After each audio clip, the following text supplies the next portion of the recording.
Hello everybody. Konghari. Hello. It is some time. What's up? I saw Unibear and Backbeat Highway, and I think there was somebody else earlier. Thank you for coming. Welcome to Honkai Star Rail ASMR version, sort of. I don't really know what ASMR is, but I'm gonna do some reading. We're gonna read. We're gonna become literate today. How does that sound? Hello, Jonah. Welcome to the stream. Let me fix up some things on my overlay because it's looking sloppy. There we go. That looks a little better. How's everybody doing today? I feel like I haven't seen you guys for a day, but I did technically see you yesterday. But we didn't get to talk much yesterday because there was a lot going on. Finally, Tem ASMR. I've done Tem ASMR before.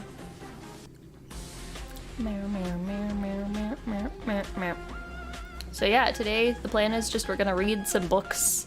We're obviously not gonna get through all of them because there are a lot of books in this game. A lot. Well, not all of them are books. Some of them are letters. Some of them are like records. There's a lot of reading materials in this game. How do you get Tem kissing the mic ASMR? $5 million. So we're just gonna hang out in the train, in the express, and so I can shift the music to whatever mood we need. I don't know what like any of these are. Oh my god, we can play Wildfire. That's great. It's definitely not gonna be the mood, I don't think. But let's see. I don't know. How do I pick new song? New song. Okay, there we go. What should I play? What is freestyle? And why is it written like that? Science fiction.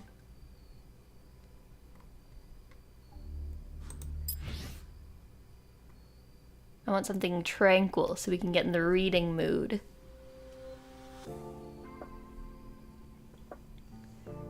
Maybe this one. We'll leave it on this one for now.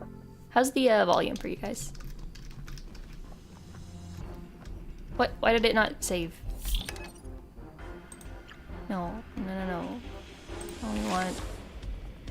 I don't remember what it was. Spacewalks? Spacewalk? I gotta set coach music. There we go. Song changed. I never changed it off of that one song, so I don't know how. Should we sit over by Miss Himeko as we read? Volume seems solid. Solid. Hello, Red Rodine. Welcome to the stream. It's gonna be kind of like ASMR. Mostly just like, I don't know, sort of podcasty where I'm just reading things. Reminds me of when you first cleared Skyrim, just went around collecting and reading books. Yeah, it's kind of similar. I kind of want to do like a Honkai Star Rail book report, like BDG style, Unraveled, or he did like his Skyrim book report. Or I just tell you guys about every book in this game.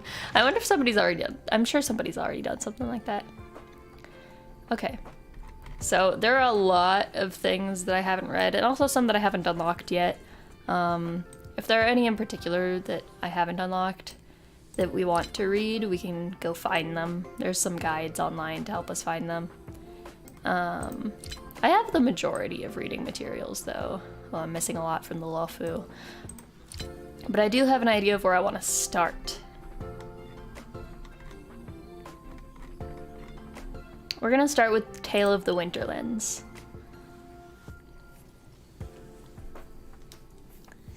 You'd pay for a true ASMR, just saying, maybe not $5 million. I don't know, for true ASMR, I would probably need to get like, you know, a fancy mic, you know, like maybe a dummy head mic or something. Are all the books lore? Sort of. Some of them are just fiction within fiction. Like Tale of the Winterlands, as far as I know, has nothing to do with the actual lore of the series of the game.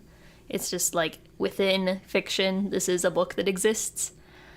Hello, unidentifiable user. Welcome, welcome.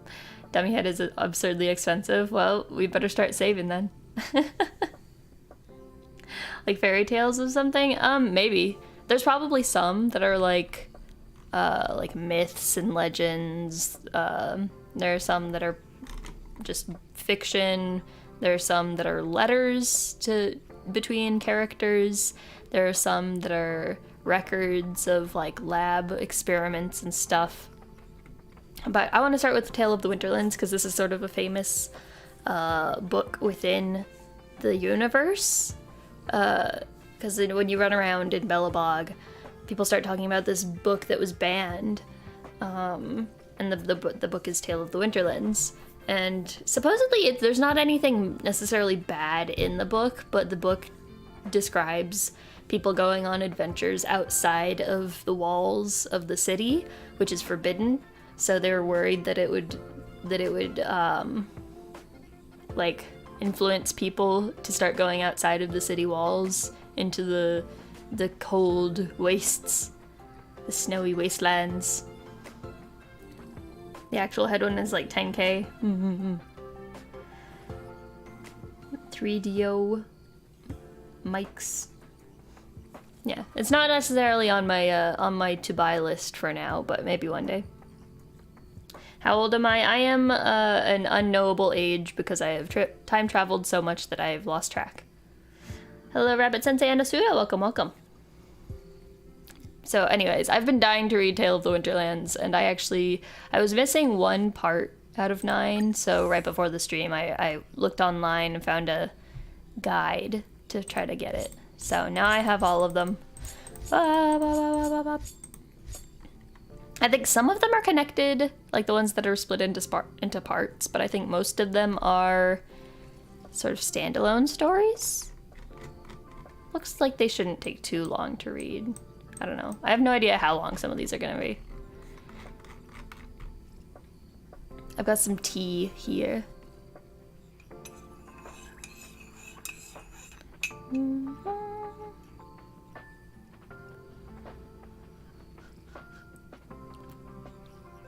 Nom nom nom nom nom nom. Yep, I'm a time traveling angel, so age is a little bit tricky. Okay. Chapter 1, Far From Home, Part 1. I think this is the only part of Far From Home. This chapter mainly talks about Artem, Artem, a member of the Belobog Supernova Expedition Team. He was accidentally dragged into a blizzard outside Belobog. After falling off a cliff, he began his struggle to survive. When Artem first joined the Ancient Relic Expedition Team, he was known as the most promising youth in the history of the expedition team. He graduated at the top of his class from the best medical institute in Belobog, while also having degrees in archaeology and geology. His physical capabilities rival that of a professional athlete, and he has claimed multiple national rock climbing championships as the head of the Medical Institute's Rock Climbing Association. However, beneath the glamour and praise hides an extremely stubborn person who's obsessed with the relics of the old world. When Artem first joined the expedition team, he often became overly devoted to the studies of the ancient relics. He locked himself in the research institute for days until the staff found him passed out on the lab floor. What? I even forgot to eat? Yes, Artem, you even forgot to sleep. That won't do. I'm going to fill my stomach and get back to my research. It was not until recently that he learned to keep some canned food in his drawer in the lab. This only made him stay even longer in the lab than before. In the beginning, many young ladies set their eyes on Artem, for a while at least, but everyone soon realized that the humanoid organism named Artem seemed to be unable to develop emotional connections with others. What a pity. In his own words, "For now, I just want to adventure." That's a mood. The Ancient Relic Expedition Team belongs to the Belobog Museum. They are a team of adventurers responsible for finding old-world relics in the areas surrounding Belobog. Retrieved relics will be studied extensively by archaeologists and historians. However, their work must be done in a harsh blizzard environment. Dangerous situations and accidents are frequent in this line of work, which requires both wisdom and courage. Without a doubt, these archaeologists are the true explorers of Belobog. It shouldn't come as a surprise that the explorers may die at any moment. This moment was no different. Artem moved toward the cliff face as he dragged the lower half of his body with difficulty. The wind was much weaker here, making sure that he can breathe a little easier before his inevitable death. His vision was blurry, but he couldn't tell whether it was due to the blizzard or if his eyes were wounded. He tried looking up the cliff where he probably fell from. Did the team member he pulled up find safety? He must have, right?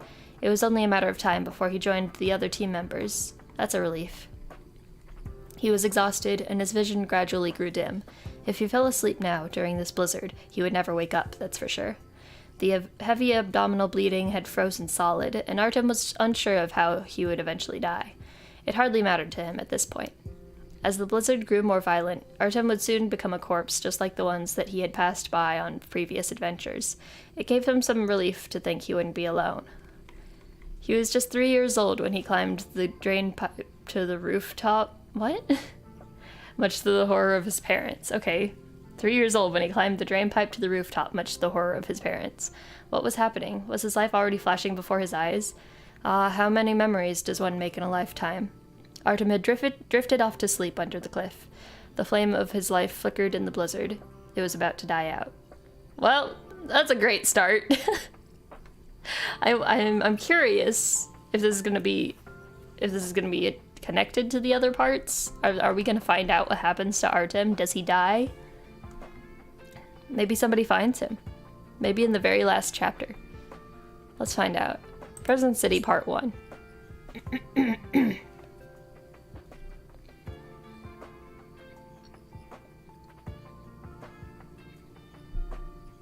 Hello, Jace. Welcome to the stream. Oh, okay. This is a continuation. Continuation. Artem was rescued by an unknown man and his daughter, and later woke up in a small medical facility. What he saw was a strange world unlike Belobog. Everything here was made from rainwater, and the residents here lived in harmony with the wind and the snow. Artem was amazed by the wondrous sights built from special materials. As the flow of time continued, Artem found himself lying in a medical facility.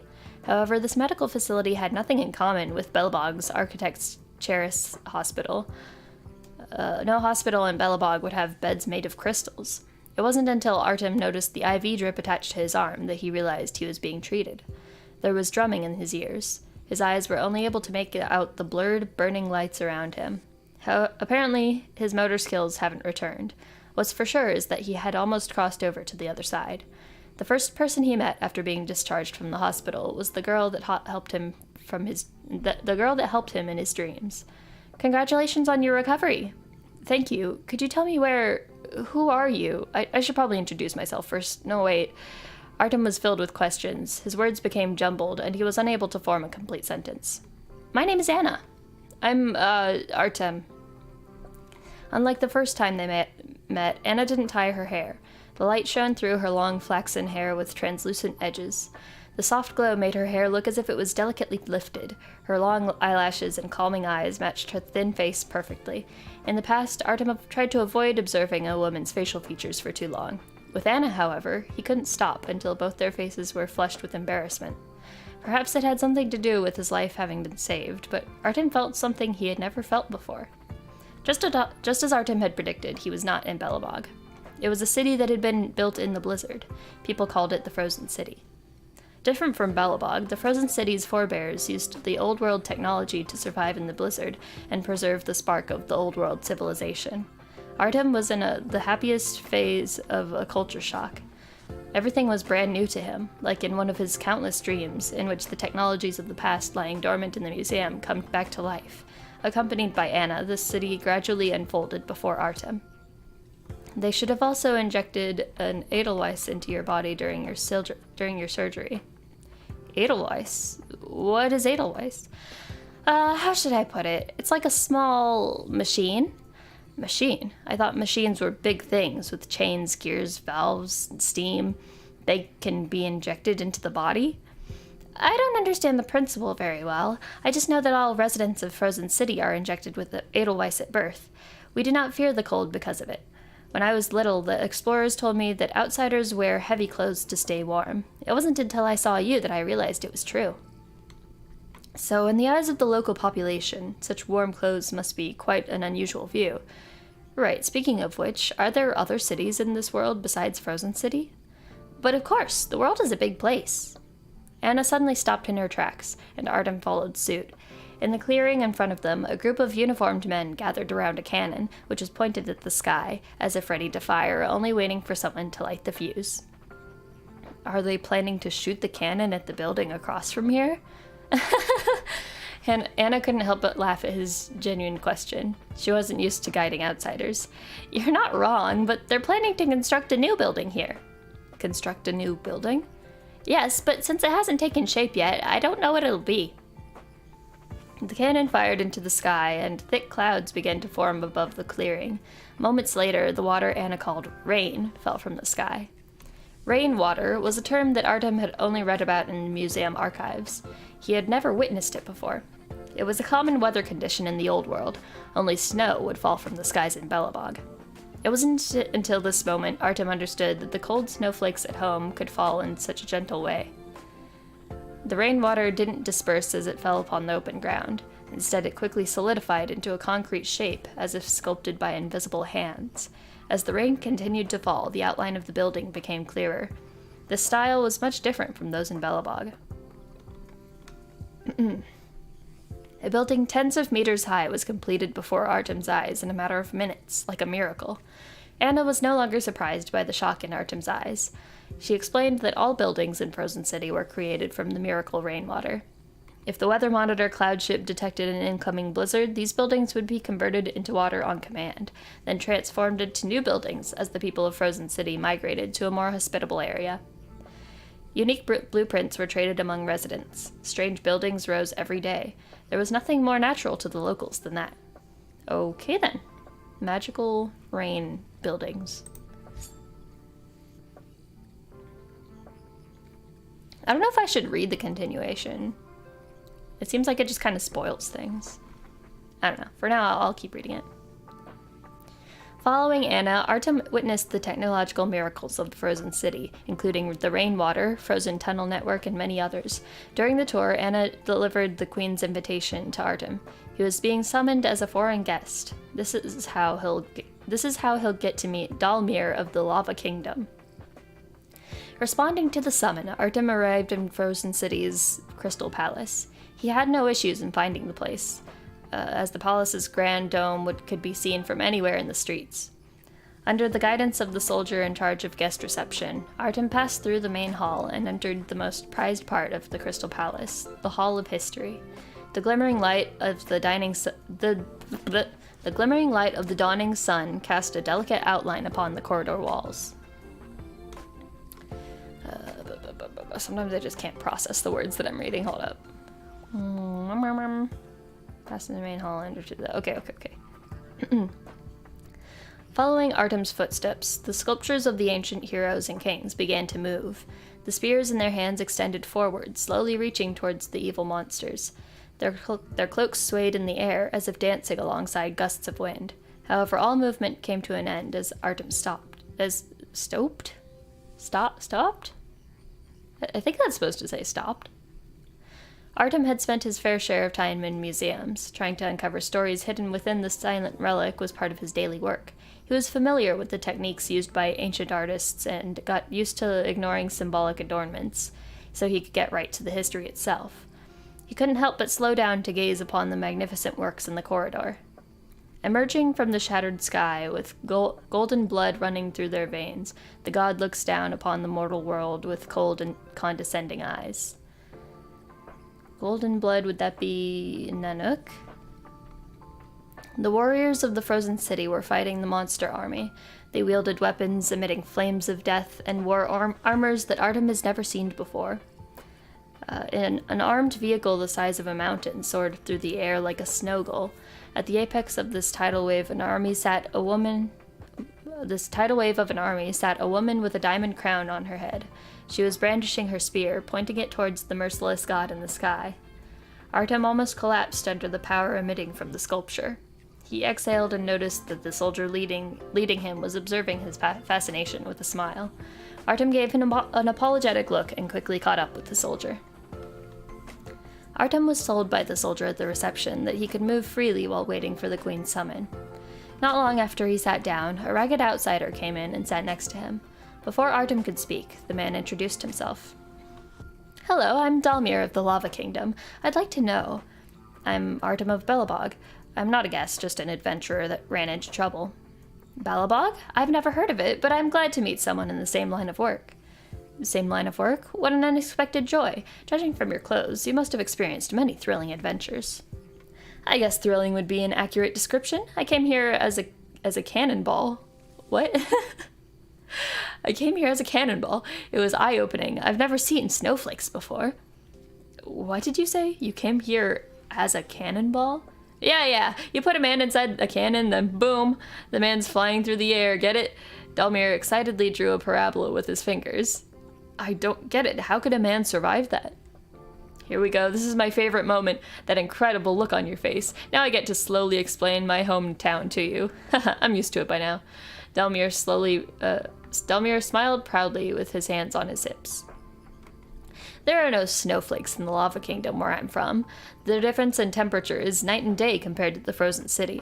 There are many volcanoes where I live. Do you know about volcanoes? It's the complete opposite of snow mountains. Volcanoes have smoke coming out the top, and sometimes they even spew fire.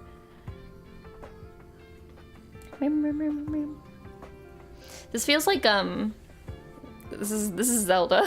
this is the Legend of Zelda. We are in Breath of the Wild.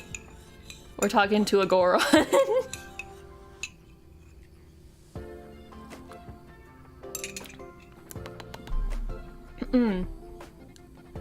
Artem could not imagine a mountain Artem could not imagine a mountain so hot that it could breathe fire. All he could do was nod absently. And so we used the power of the volcano to create a volcano cannon. We used it to launch adventurers, such as myself, to explore other countries. But it was only in the air that I realized the only way back was by walking. I guess that's how the previous adventurers returned home. Dalmir was naturally talkative. His words were full of passion that made Artem feel a sense of kinship. As they talked, Artem learned for the first time what a volcano was, what the movement of Earth's crust was, and what a volcano cannon was. It's interesting that they say Earth's crust, because this isn't Earth, or is it? Or are they just using Earth to mean, like, ground? Kind of reminds me of Adventure Time. Maybe. Yeah, the whole, like, different kingdoms. The Lava Kingdom adventurers are dispatched to explore the ends of the earth, but they can always find their way back with a compass that always points home. However, the trip back may be more dangerous than being launched by the cannon, and only a handful of adventurers make it. The ones who do make it always bring home reliable companions from the foreign lands. The outsiders bring knowledge and technology that the Lava Kingdom would not normally have access to. It seems very inefficient. They just, like, launch a bunch of people and then only a few of them come back. Artem, I need your help. Please come back with me to the Lava Kingdom. We must get there before the biggest volcanic event in history. The biggest volcanic event in history? That's right. We're preparing our biggest volcano cannon yet. We're going to fly to the bondEN of the old world. Okay. Continuation. After walking through the frozen city's Hall of History, Artem arrived at the reception room where he was greeted by Dalmir as he waited for the Queen's summon. The two hit it off right away, and Dalmir shared his true reason for being here. He was searching for a companion to return to the Lava Kingdom to soar into the skies together. Artem was once again blown away. His mind was like a drum head repeatedly pounded with new information. Leave the ground and head for the skies? Each day, the world that Artem knew was repeatedly challenged by novel technologies, unknown histories, and distant, mysterious nations.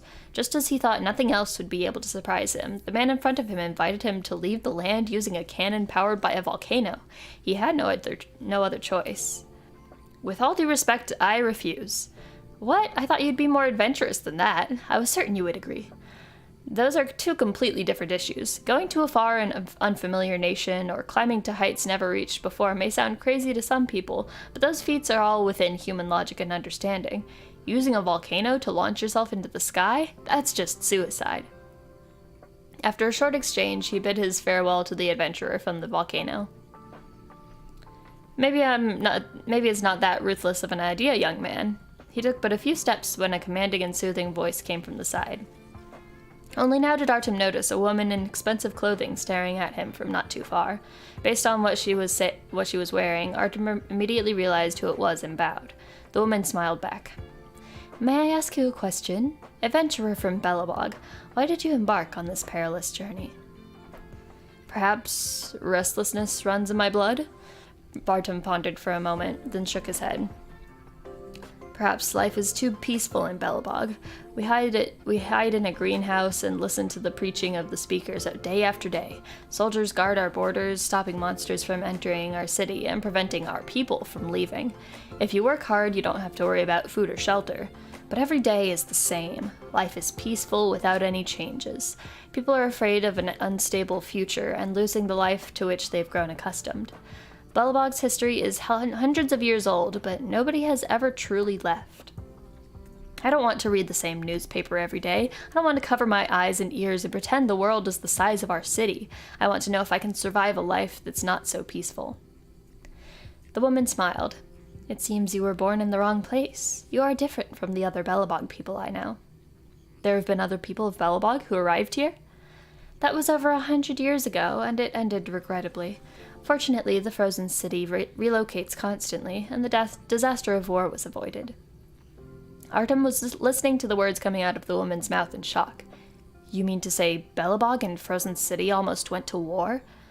"From then on, we have been weary of all visitors from that country."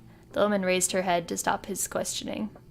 "As you can see, the Frozen City is not built from unchanging ice. It is built from water, free of prejudice. A man must be judged like a gem, by being examined from all sides. I have heard Anna's description of you. We have read about your adventures. And now I have seen you. By the standards of the Frozen City, you are a remarkable man." "I thank you for your kind judgment, Your Majesty." Artem lowers his head. "Let's return to the topic at hand. I asked you before why you embarked on this perilous journey. Your response provided your wish to be free of constraints and live a life without a mundane routine. Frozen City, Lava Kingdom, you have heard and seen many wondrous things that most people can only dream of. But this city is bound to the skies, just as... What? This city is bound to the skies, just as Belobog is bound to the land. Do you understand what I mean?" "I understand, Your Majesty. I just have a hard time believing that people can fly through the air," Artem murmured. "I thought only birds can do that. I can't tell if Dalmir's invitation is suicidal madness or an adventurous gamble." "Is there any difference between the two?" "The spirit of adventure is a precious quality that goes against the humankind's natural survival instinct. It may seem worthless, but it is this spirit that allowed the people of the old world to reach unimaginable heights. Strictly speaking, adventures and explorations are part of the heritage of the old world. You wouldn't be able to see what the Frozen City looks like if you had decided to live peacefully behind the Belobog walls. Dalmir was not lying when he mentioned the Satelden. It is a miracle, located so high up that it's invisible to the naked eye, left behind by the old world civilization. People have long forgotten what it was like nowadays." The queen sighed regrettably. "You've walked through the snow plains in search of ancient relics, all so that you could obtain the old world heritage. The way back has already been covered in snow, Artem. The only way is forward, for you, and for the Frozen City, as it always has been." "I will take that into consideration," Artem mused for a bit and then let out a sigh. "I will go talk to Dalmir." Suddenly the queen's face turned stern. "I don't mean to persuade you, young Artem. Impulse will take you on adventures, but that alone will not take you to the ends of the earth. Regardless what you choose, I have a gift for you." The queen extended her hands from beneath her cloak. She held out 1 cubit-long wand to Artem. I guess it's like the measuring unit? Okay. The wand was forked on one end, and the shape of which resembled a double-headed eagle. "Young Artem, we do not bow here in the Frozen City, but as a token of respect towards the wisdom of the old world, kneel down on one knee. Bow not to me, but the old world." The queen took hold of the wand. Suddenly, liquid began to flow over the surface, forming a bluish ice blade. She turned the blade with incredible speed and touched Artem once on each shoulder. Oh my god, he's getting knighted! ends at the top of his head. Artem felt the ice breathing and jumping on his shoulders. May your path be clear, your luck persist, and your courage prevail. This blade's technology comes from the old world. I present it to you, knight of the frozen city. To the sky it is but a needle. To the earth it is but a tool to cut through obstacles. But to you, it is the courage to move forward in the face of danger. Go now, Artem. Okay then. And then it skips to chapter 3 to chapter 4.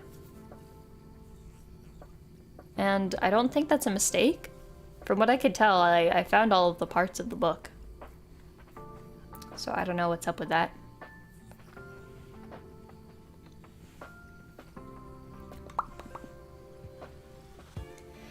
Chapter 4, Spring Pasture.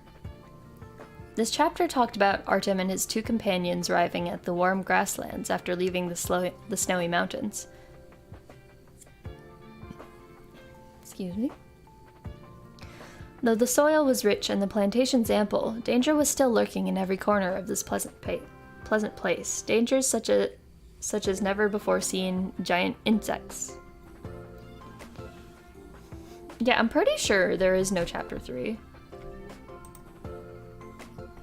From what I looked up.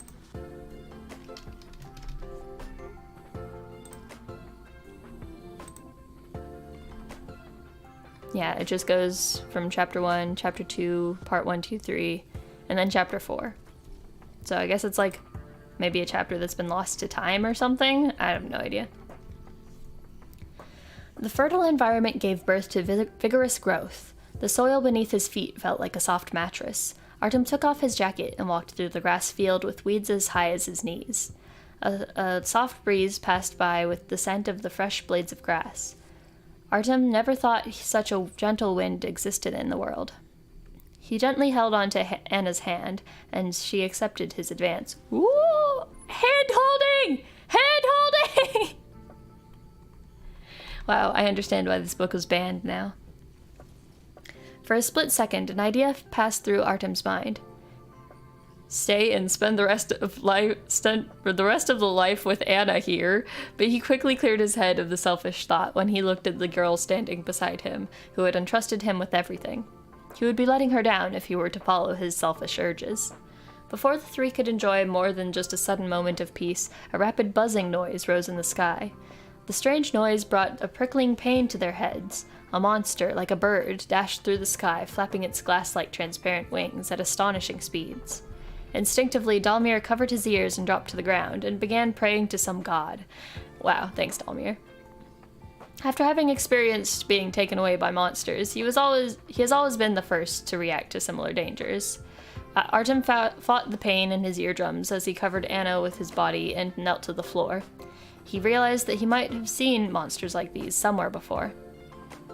The danger from the skylands landed softly on the ground, retracting its mesh-like wings, and stood still like a horrific statue.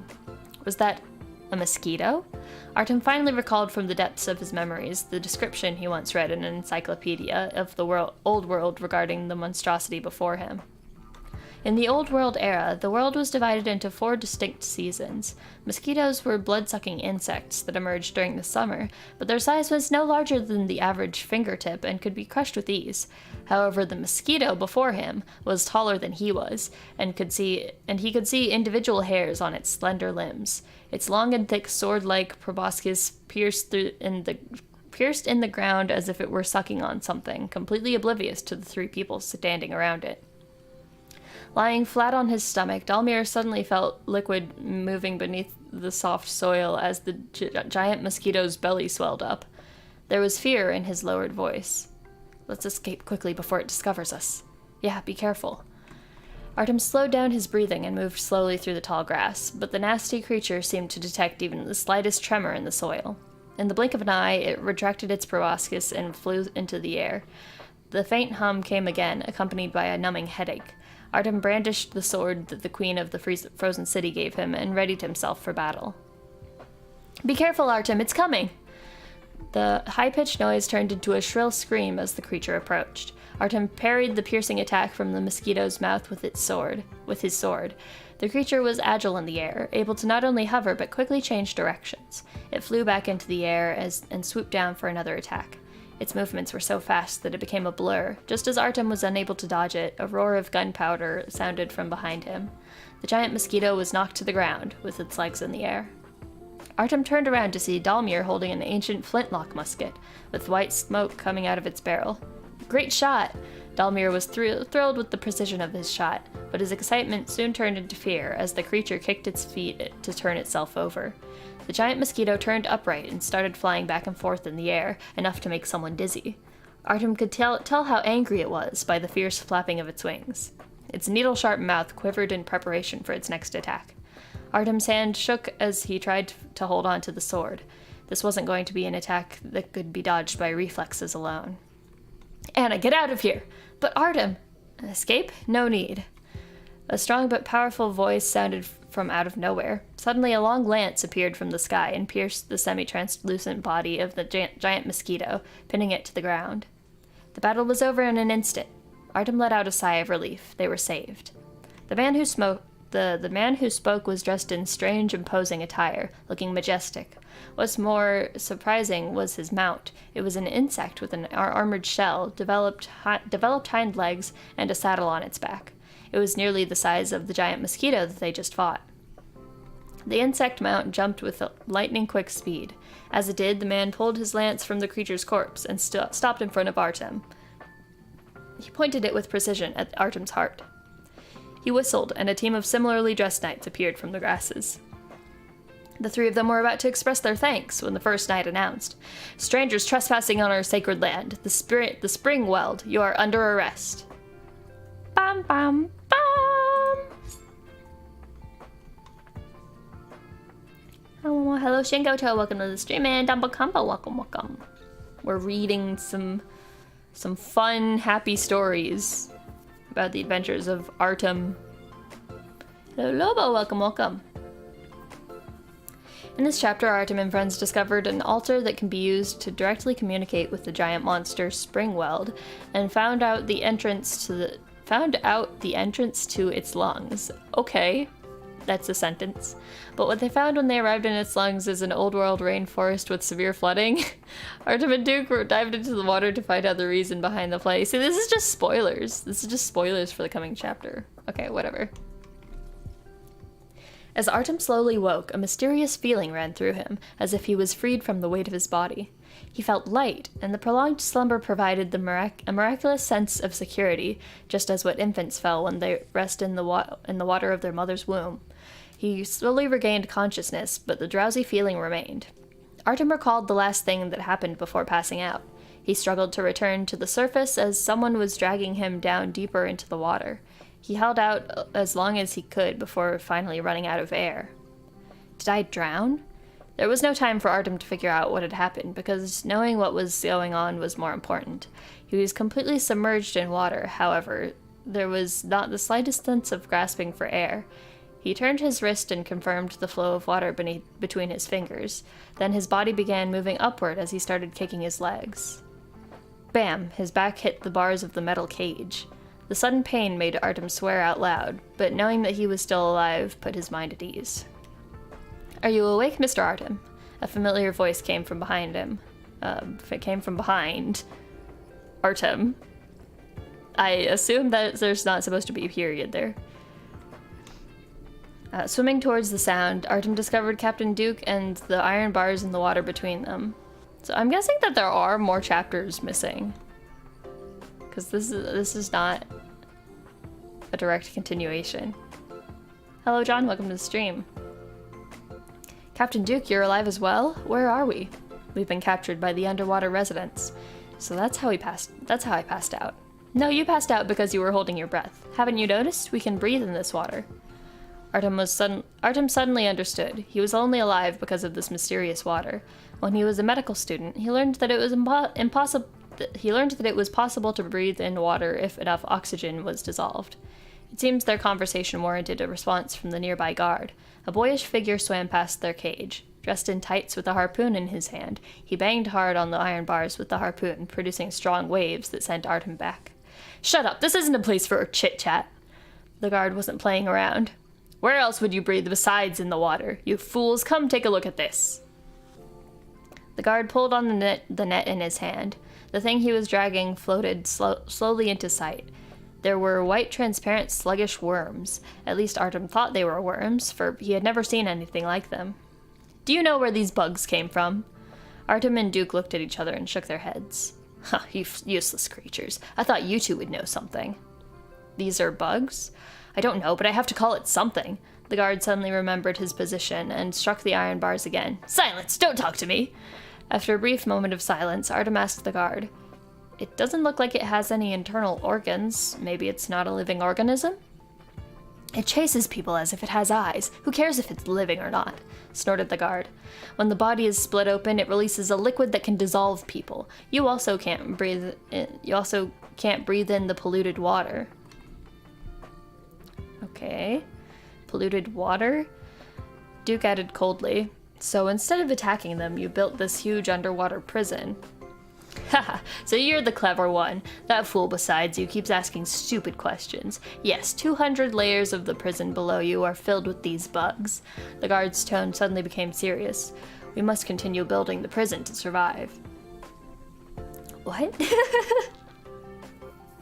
Artem tried to see the water below him. His eyesight was not as good as Duke's, but he could make out the staggering number of cages beneath them, where countless white bugs are indeed being held.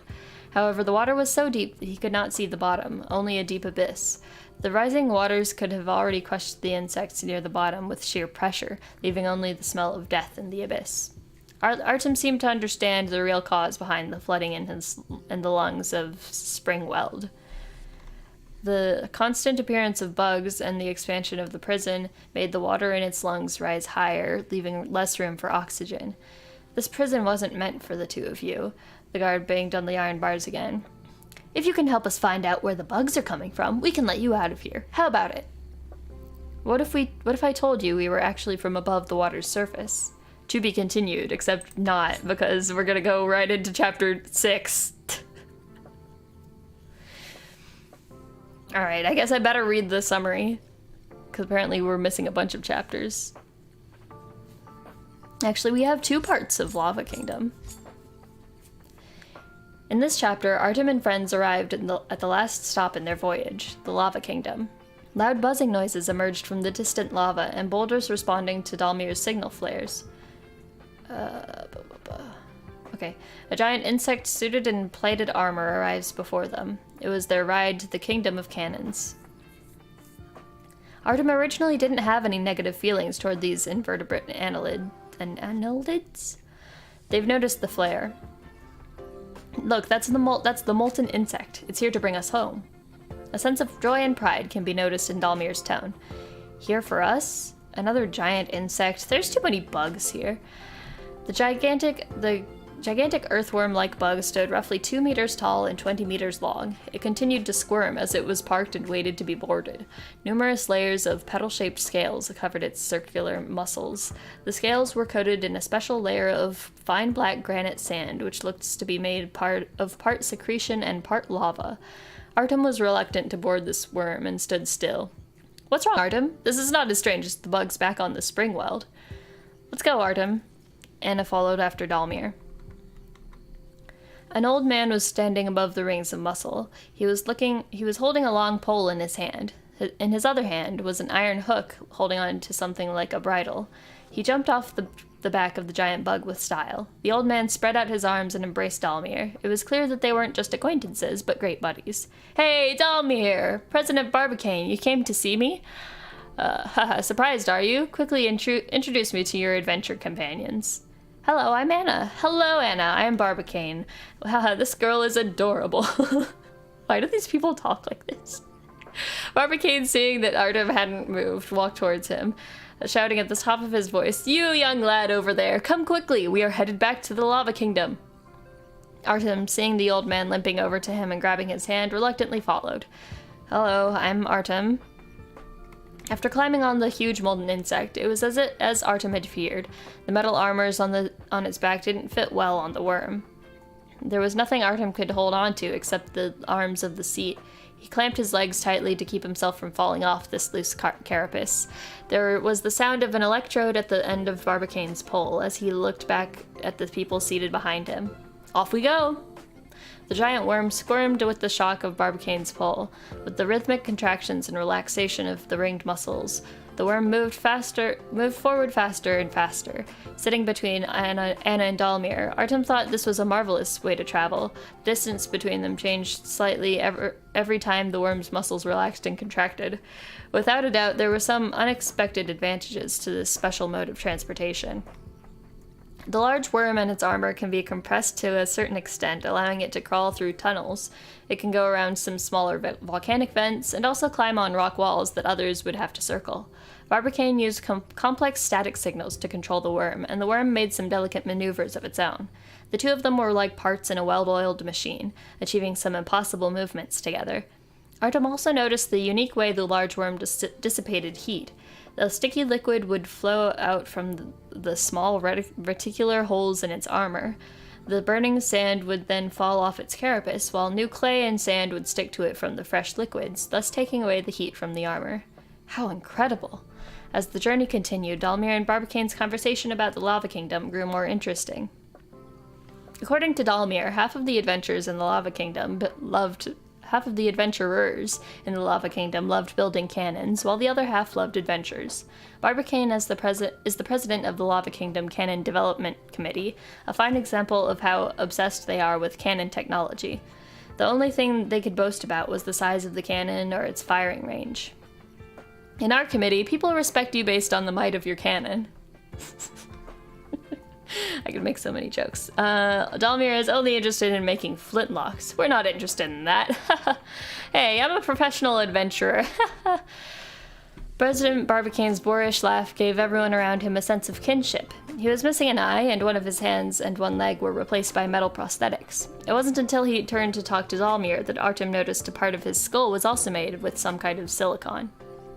What happened to my skull? I lost a chunk of it when the cannon blew up, but it didn't turn me into a slow thinker, haha. As Artem got used to the bumpy ride, he had finally had time to enjoy the sights. There were many volcanoes of varying sizes, all looking like they were about to burst. Lava and magma were everywhere, and Artem felt scorching hot just looking at them. Any normal human would think the environment was just too harsh. It wouldn't be completely inaccurate to say this place was hell on earth. The black volcanoes, smoke-filled skies, red lava spewing everywhere. Who would have imagined there'd be a country here focused on the scientific research of cannons?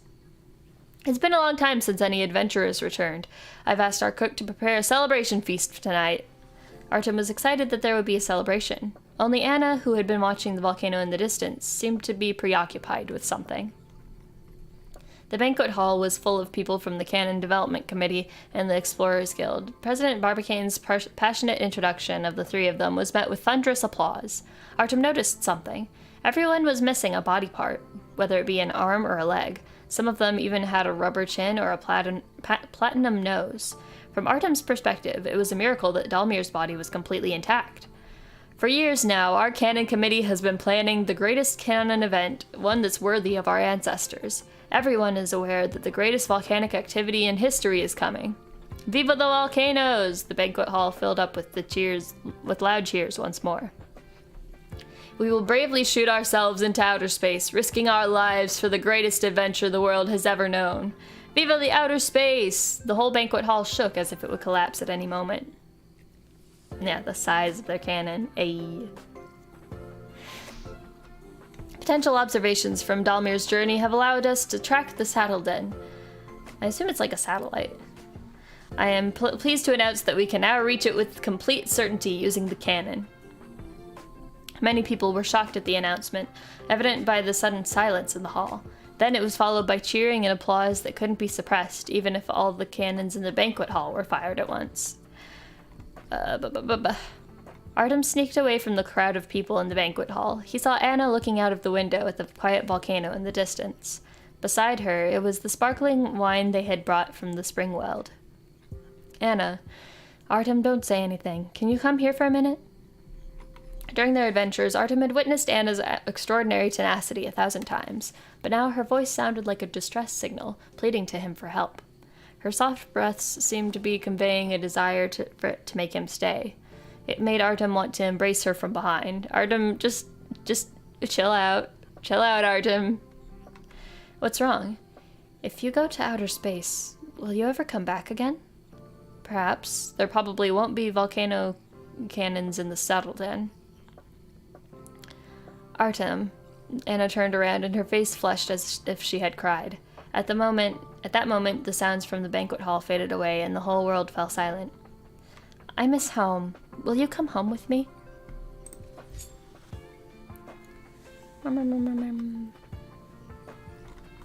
Dalmir was confused, but didn't dare ask any questions. There was a delicate feeling in the air between Artem and Anna by the second day of the celebration. Dalmir speculated that Artem saw the uplifted feelings of the festival as an opportunity and confessed his love for Anna, but was ultimately turned down. He had always believed that the two would end up together, but reality has shown him how naive he was. If he had been launched from the cannons and seen more of the world, maybe he would have seen it coming. I brought you guys to the launching grounds here today to show you our pride at the volcano cannon. Dalmir was aware that the two were not in a good mood, but he thought it would not be best to ask. As I've said before, the energy of the volcano is the energy of the planet itself. The core of the planet is always pushing toward the opposite direction of gravity, and not sitting at the center of this planet. The enormous outward compression force shoots out the lava and other gases from beneath the ground. This is the power of the volcano. Artem and Anna looked upon the distant lava and the main volcano through the thick glass.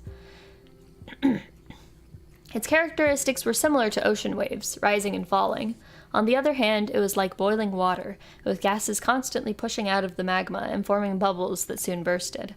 The scorching temperatures heated the air unevenly and caused heat hazes to appear.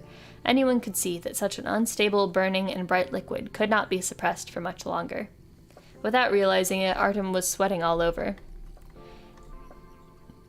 Instability, unpredictability, and too much power were all the reasons humans in the past could not harness this energy. However, our ancestors changed their mind during the Ice Age. Don't try to control it. Set it free. You're right, Artem. We should just set this immense energy free, they said in unison. Like one big fart. Ah ha ha ha. What? This is the worst joke. I hate that. The two of them laughed. Dalmir had told many cheesy jokes like this during their journey. It wasn't until they were staring at the ready-to-erupt volcano that the foolish explanations came to life. It was unbelievable that they were standing so close to such outlandish descriptions.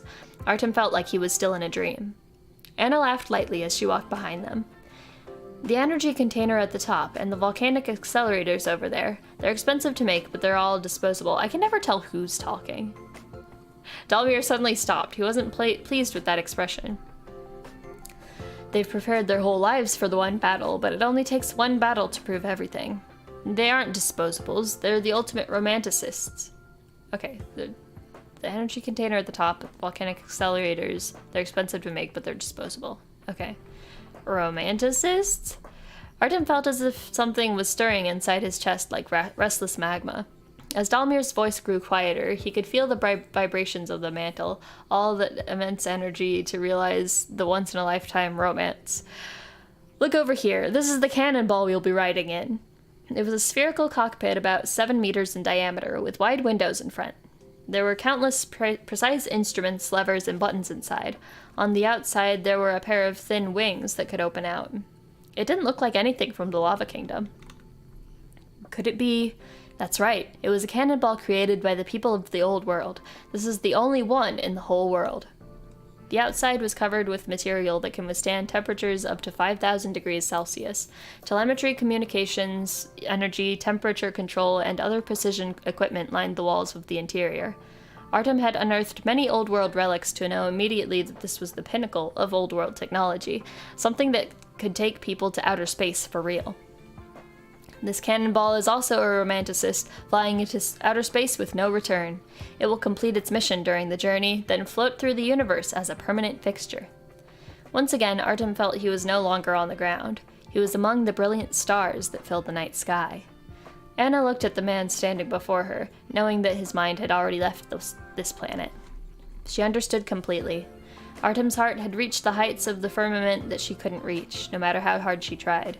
It was far, far beyond the Satelloden, far beyond the end of the universe.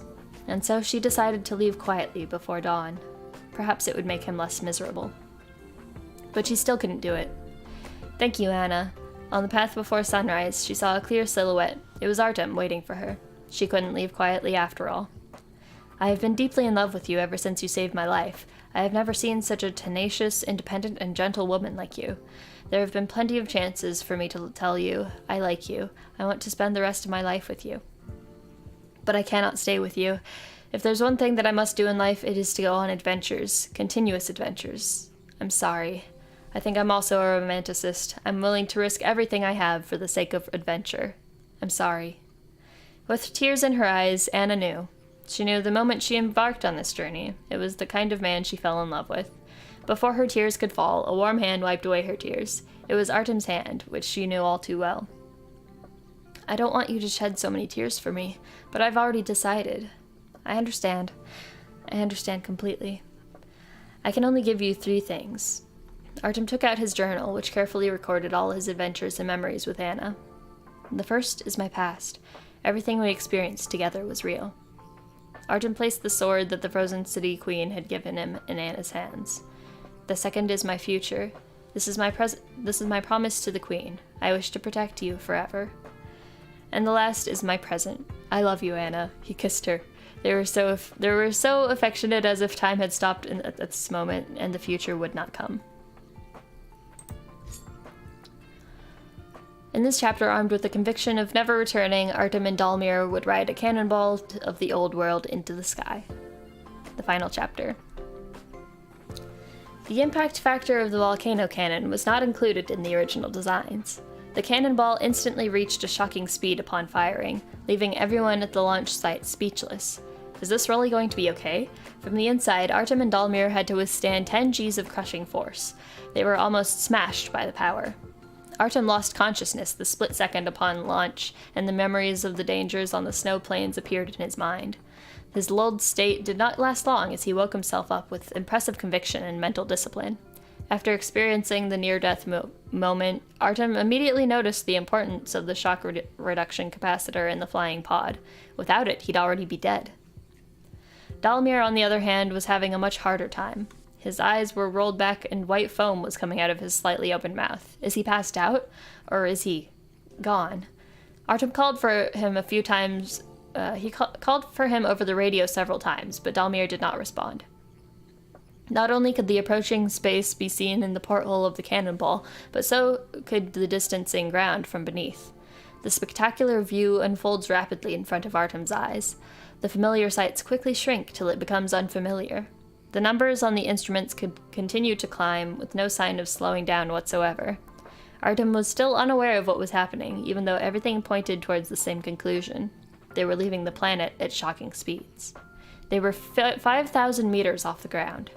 Artem could still see the buildings of the Lava Kingdom, especially the main cannon that fired the cannonball. The launch caused a massive landslide, reducing the main volcano to a billowing cloud of smoke. At this height, the large molten insects were impossible to see, and the lava on the ridges looked like a spider's silk web. The bright colors that scorched the eyes had softened considerably. The volcanic ash in the air sped by quickly as the ground slowly became a blur.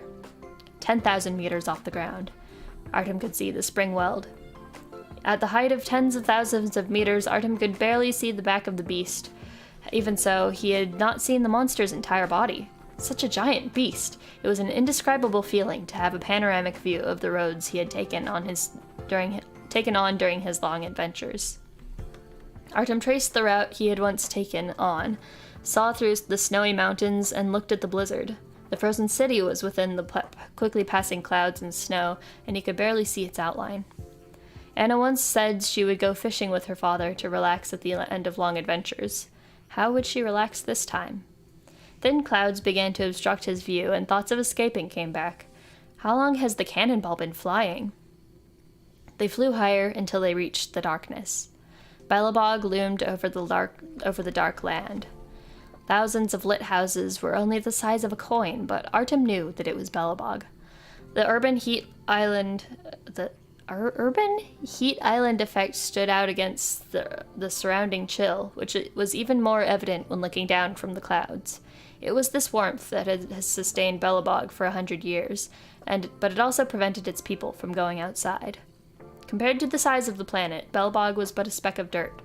Artem once thought that Belobog and its surroundings was the entire world. Thinking back now, it was just the unwillingness to admit his narrow perspective. At this height, anyone would agree that such a narrow perspective was laughable. 100,000 meters off the ground, Artem could clearly see the curvature of the planet. The great auroras started appearing. The brilliant ribbons gently covered the surface of the planet. Back in Belobog, Artem had gazed up at these dreamlike veils fluttering in the night sky. Now they were below him. It was at this moment that static came through the communication device. Artem, we're in the sky! It was Dalmir's screaming from earlier. Artem really didn't know whether to laugh or cry. 400,000 meters off the ground, Artem could see the bondEN. It was a large cylindrical object rotating slowly. Artem had heard of science fantasies that the effects of gravity could be simulated through rotating centrifugal force. He brushed it off as mere fantasy until witnessing the miracle before his eyes. The excitement was overwhelming. I wonder how people from the old world would react when they see this cannonball. Fear? Surprise? Will they be treated like invaders and face retaliation? Oh, he's assuming there's people up there? We'll see. Soft music began playing in the cannonball. It was a mix of drums and guitars that made you feel dizzy and that made you, I don't know where dizzy came from, that make you feel warm and cozy, like a gift at the end of their journey. Distant cosmic radio is calling. Distant cosmic radio is calling. As the cannonball got closer, Artem could make out more details of the bondEN. If the interior was spread out, bondEN would be a large rectangular area. The opposite sides of the area would join to form the cylinder. Anywhere you stood, you could raise your head and see the streets hanging above. In the streets, many buildings violated physics. The mechanical giants appeared to be connecting the building blocks by combining various modules. Neatly planned streets kept adjusting their positions. To Artem, the whole city was breathing and pulsing like a living organism and rotating as a Rubik's Cube. It was constantly evolving, showing ultimate rationality. As an immaculate work of art that had been long abandoned, bondEN was floating alone in the universe, awaiting the gaze of human admiration. As if sensing the cannonball, the large object extended a docking port of the same astonishing proportions. Like a giant extending its hand at a flying insect. Artem's heart clenched out of fear that the last moments of his journey would end in a fiery collision. But the disaster he imagined didn't happen. The docking port gently held the cannonball and guided it to the landing pad in the bondEN. The music was still playing gently on their communication devices. I climbed the ladder to the stars and walk in the gallery of outer space. Insomnia awaits the cosmos tonight. And that's it? I guess, theoretically, there would be multiple parts to the final chapter. Okay. Well, that was largely underwhelming. I don't know if I like that or not. But they made it. They made it to a satellite. That's neat. It's really the descriptions make it sound like it's the Earth. You're very whelmed? Oh, good for you. Teacup ASMR. Oh yeah, I've got some tea here. Also, hello, Wenham, welcome in. 1 to 10, how will I rate it? I'm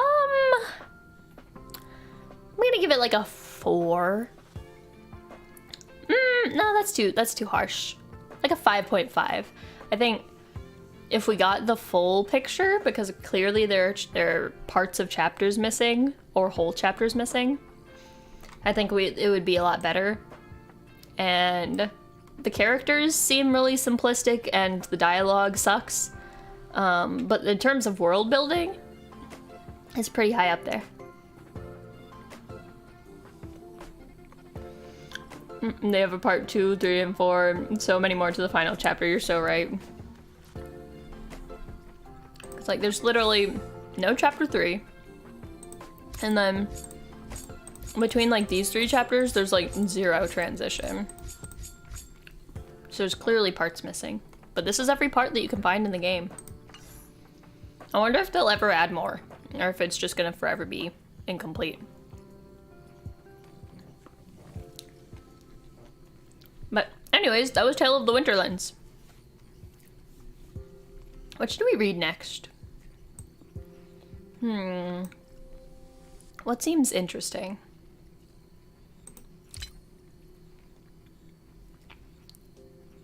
Stars Give Safety Inspection Guide. No, thank you.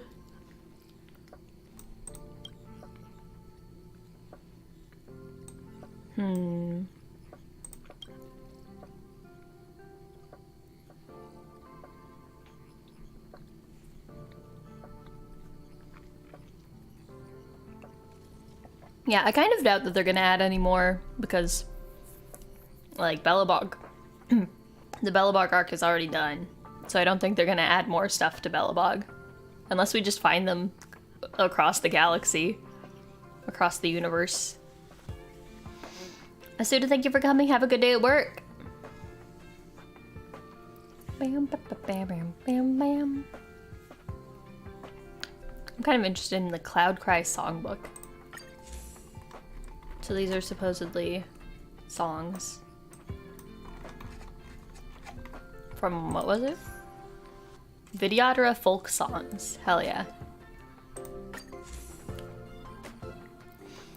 Dreams from a past life, an aria from the fateful rebirth. Sitting bored on my bed one dusk. I don't know what the melody is, so we're just gonna recite it like poetry.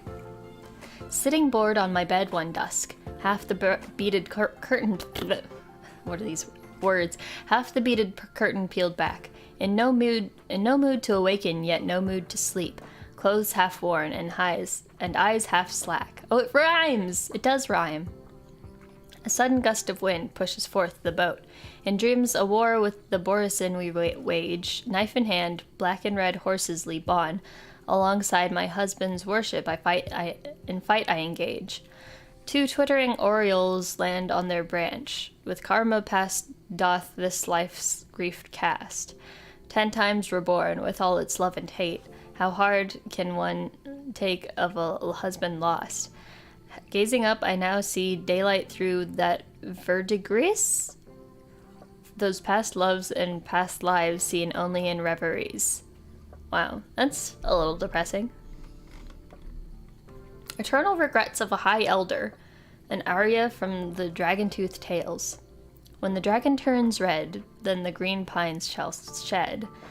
Blown by the wind of a cold morning, feeling the weight of your suffering. When the dragon turns red, then the green pines shall shed, spinning our glory through time and space. When will I next come to see your face?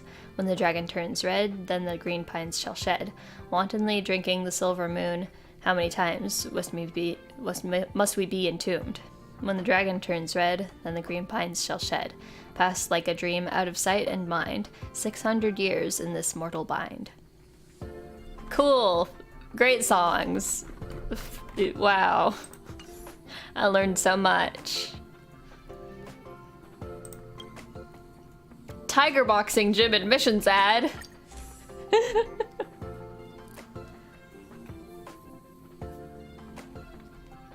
Full sets of gear and equipment, guidance from elite coaches, a positive training atmosphere. Your healthy transformation begins now. Don't worry about your social circles. Run circles around the gym instead. Me. Those busier than you work out here. Those richer than you work out here. Those who live longer than you work out here. Who will be richer in 200 years? Who will have higher status in 400 years? Who will be healthier in 600 years? Why build my body? How strong is a Delve's gravity? Time will tell you. Without skeletal support, your muscles and skin will keep sagging. Keep training to ward off the aging process. What kind of ad is this? This does not make me want to go to the gym. This makes me want to have an existential crisis. 10 out of 10. Ooh, Danshu's diary. Let's read Danshu's diary.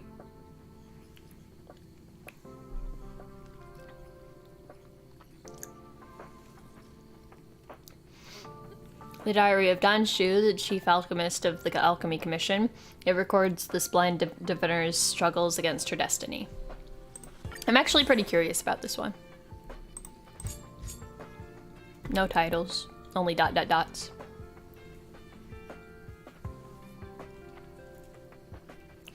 Please hear me, Rainbow Arbiter. Yufei would always laugh at me for being childish and writing to you in my diary, but this has been a habit since I was a child. Besides, I also genuinely believe you are able to read this.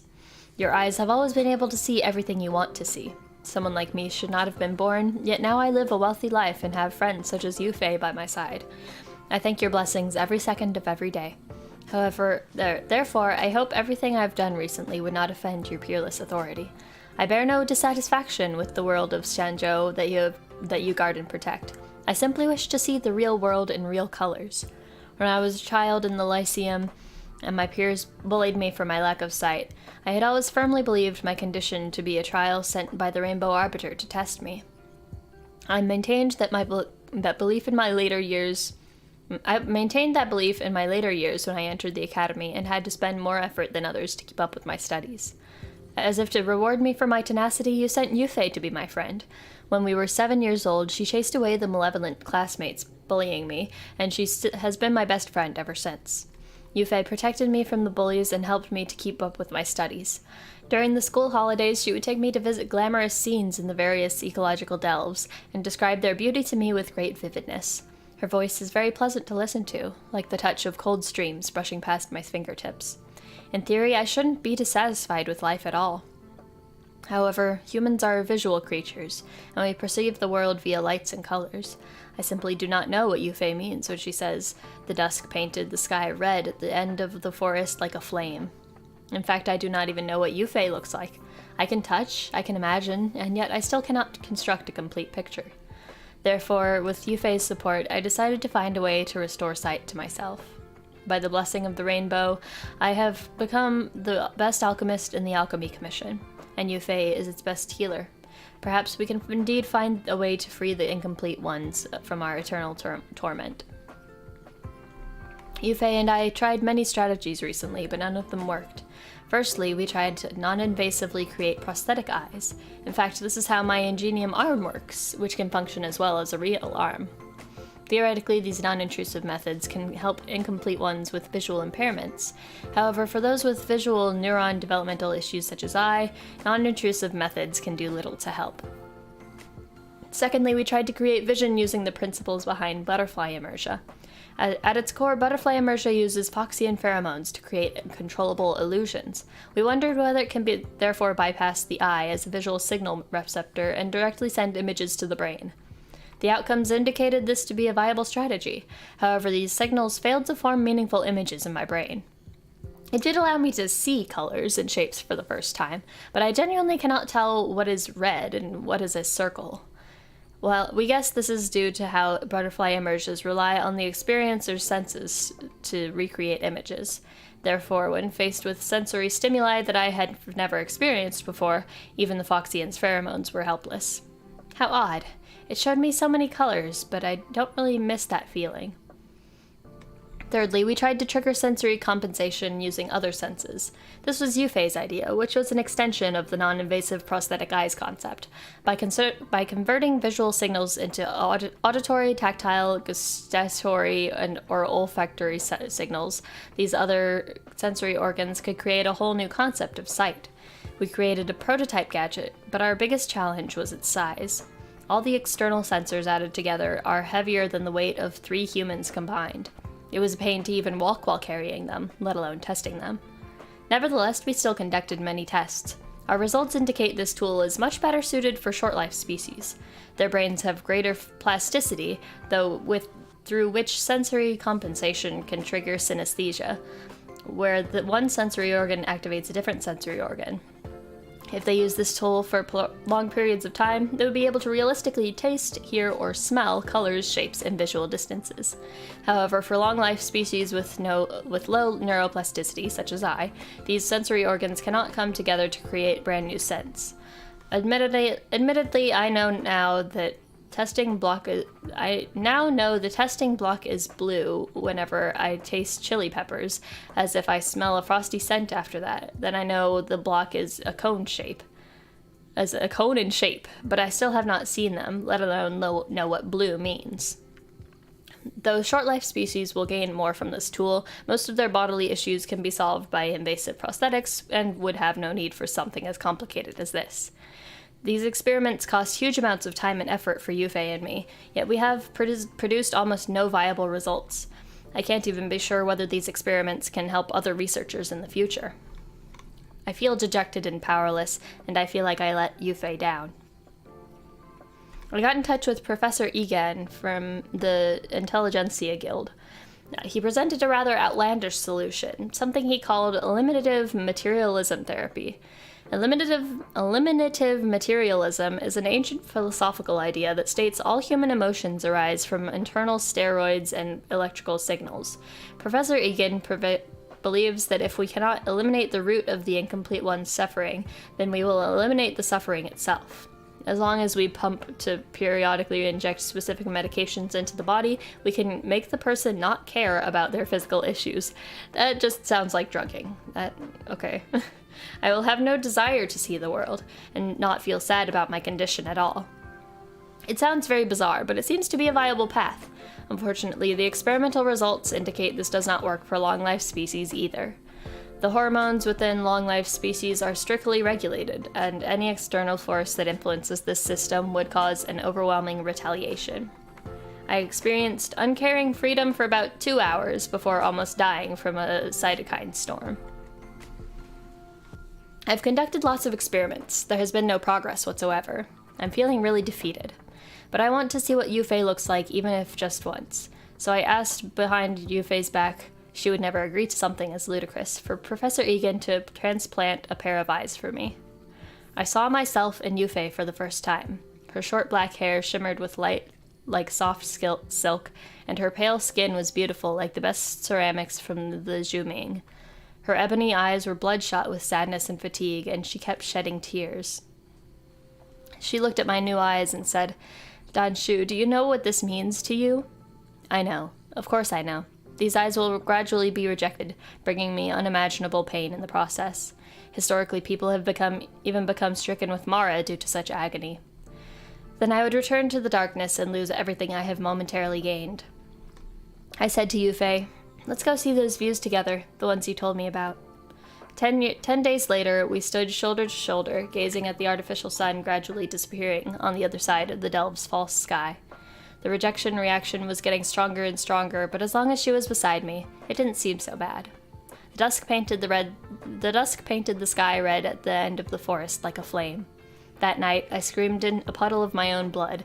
I once again returned to the darkness. Great! Cool! I wonder if they do that to you, would other people still be able to see your physical issues and point that out? What? Implanting new eyes?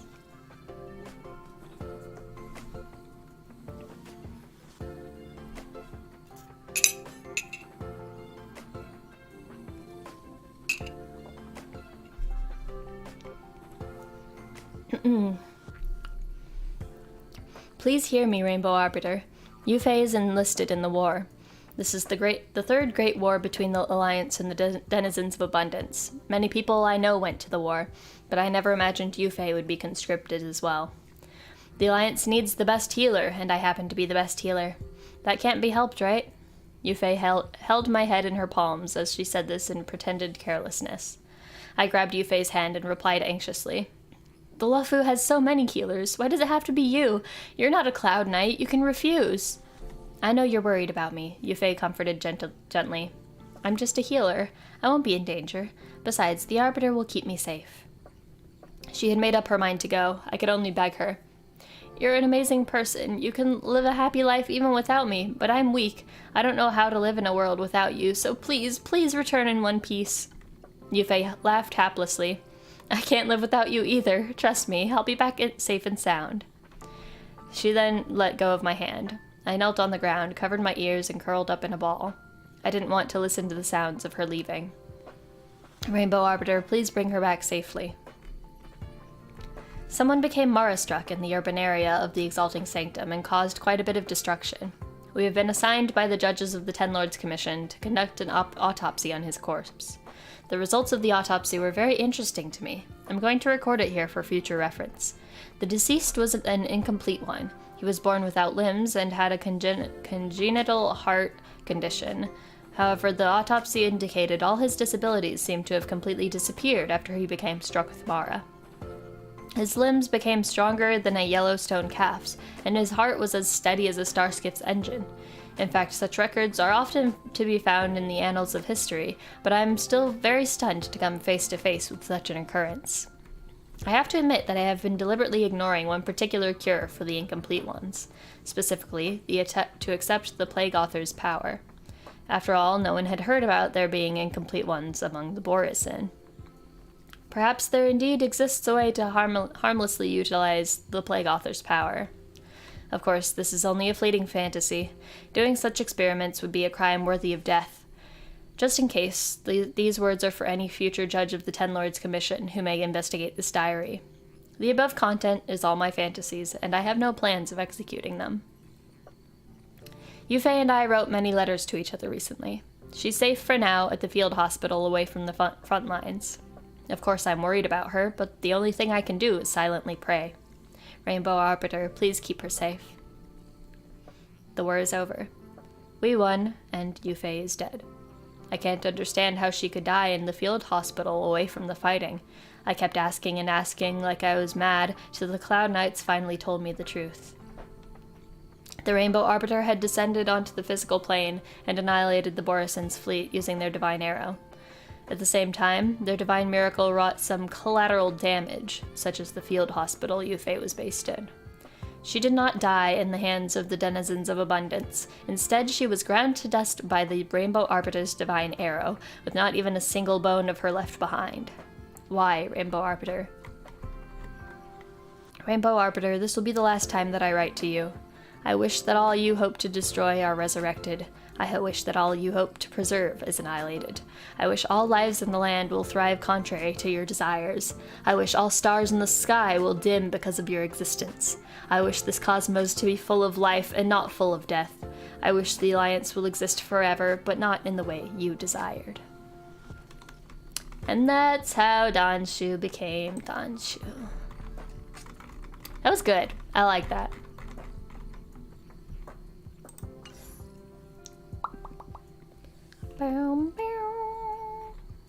General's diary.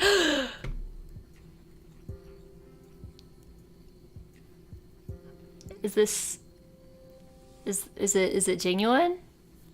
Is that the general that we're talking about?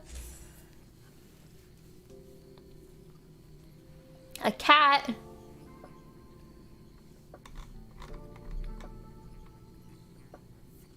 I'm pretty sure this is Jingyuan's diary.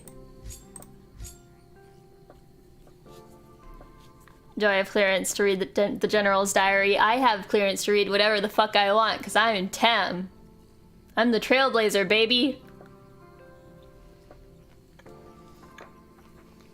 I already read Yukong's diary, and that was like an actual mission.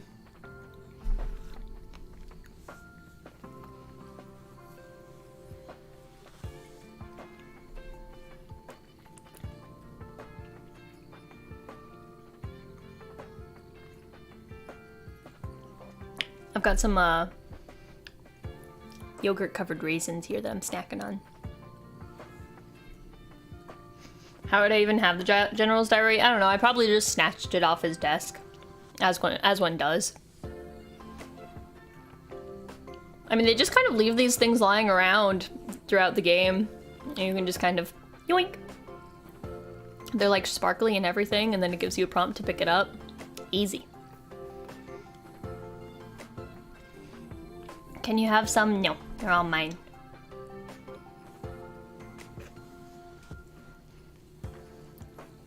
All right, let's learn about Jingyuan's cat. That's called theft? No, it's called completionism. September 7th. I was wandering around the Exalting Sanctum today, and I saw a foreign balladian peddling along the street. I went up and found out that they were selling pets. The animal I saw looked like a house cat, but its body was much smaller. I was lying down on a mat in a bamboo cage. It was lying down. I was lying down? It was lying down on a mat in a bamboo cage, purring and meowing affectionately. However, after the ambrosial arbor took root, most of the Xianzhou people preferred large and strong pets. I asked the Balladian why this animal was so small, if anyone had shown interest in buying it. The person responded that it is true that Xianzhou people are like large and strong pets, but there are also those who love petite and delicate ones. Now that he saw the sparkle in my eyes, he expected that I must be the latter.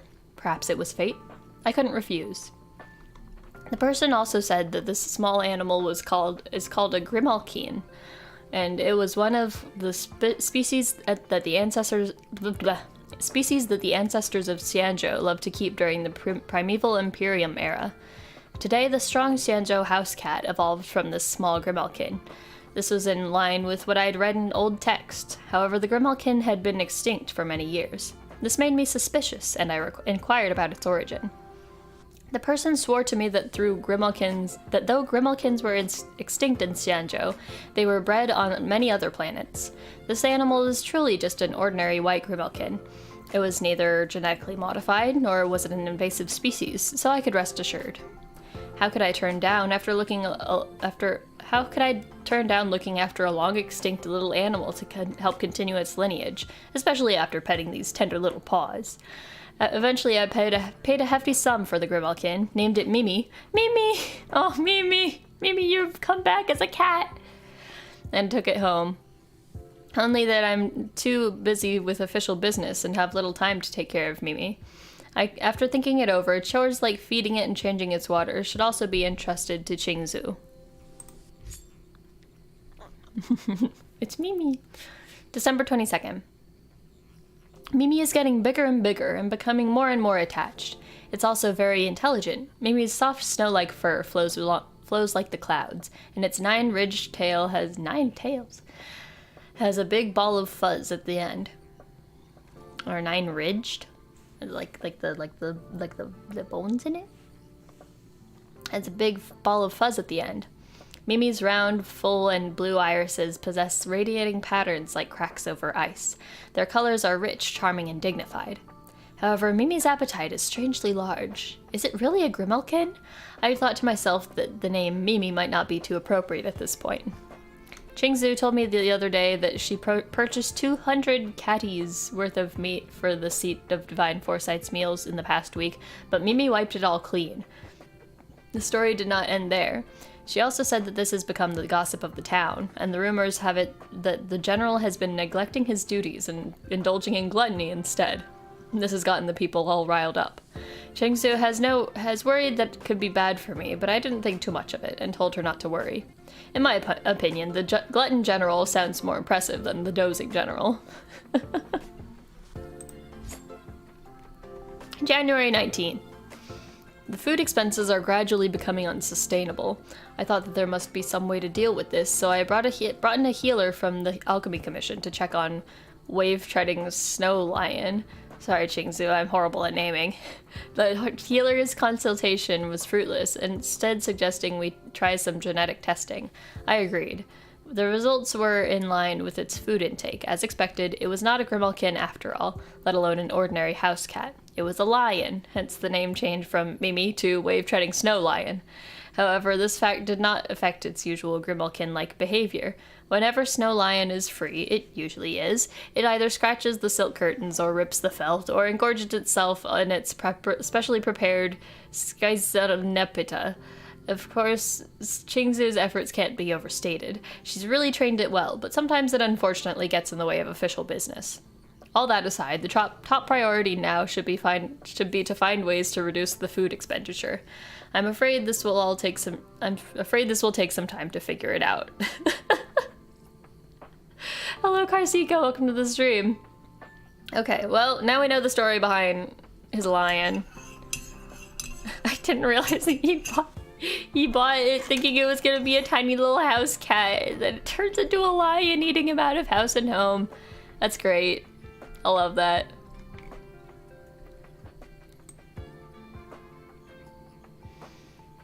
What next?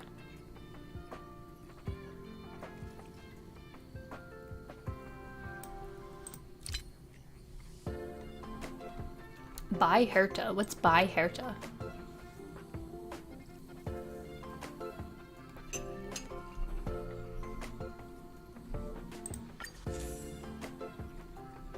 Oh, this one's nice and short. By Herta. Darkness is gathering in the distance, using cruel methods. To dissect time, petals inquiring for love bend their lips. Like the ticking chimes in an infinite time and space, we have no choice, but to slide into the shivering calamities of the universe as if sliding down a slope into dusk. And with that, the stars continue their enjoyment as their elegant smiles fill the way forward. By Rocky Martinez. Okay. I have no idea what this is supposed to mean. Darkness is gathering in the distance. Huh? I can't remember. I'm sure we've heard about Rocky Martinez and other stuff, but I have no idea what that's all about.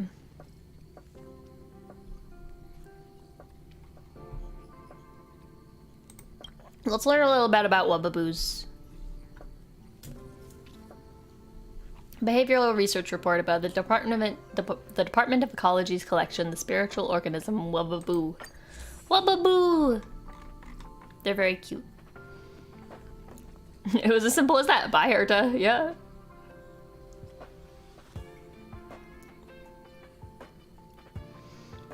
You must now wait 4 months until your next watch. What? Huh?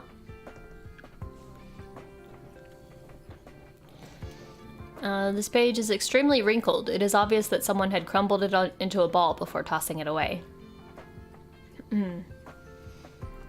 File number, blah, blah, blah, blah. Department of Ecology. Shu. Number of times submitted, 7. Estimated filing date, whatever that is. I have no idea what date it's supposed to be in canon. Main body. Wubbaboos exist in the world individually, in groups, and parasitically. It is known that when without a host, Wubbaboos keep their whereabouts hidden. After they parasitized a host, their destructiveness is positively correlated with the host's mobility.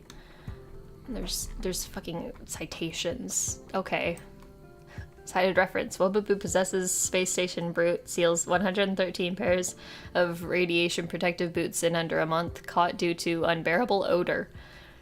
Blitz, quickest collection operation in station history. Wubbaboo possesses 70-year-old woman, caught and booked within 5 minutes. Okay.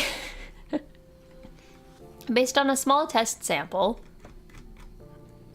First sample is taken from researcher Adler. Due to Adler's spectacular display of intelligence in his age group, the results were ineffective. The second sample is taken from researcher Wen Schilling. This paper has adopted the test conclusions of this sample. A singular Wubbaboo possesses the intelligence of a roughly six-year-old human. When in a group, the Wubbaboo's individual intelligence reduces dramatically. Oh, they're dumber when they get together. Great. This is because the thought waves of spiritual organisms interfere with each other, and a resonance in frequency will affect their individual decision making. Whether with or without a host, the actions of the Wubbaboo and its host will abide by the 4 following rules. Happy Wubbaboos will quickly run around a room with 5 or more corners. What? What? What does that mean? The watch on your name. Ah. Forgot about those. Oh yeah, I guess, is it today or like recently that, are they on 2 months now? 2 months and 2 days, I see. Okay. Gotcha. Well, congrats on your gold watch?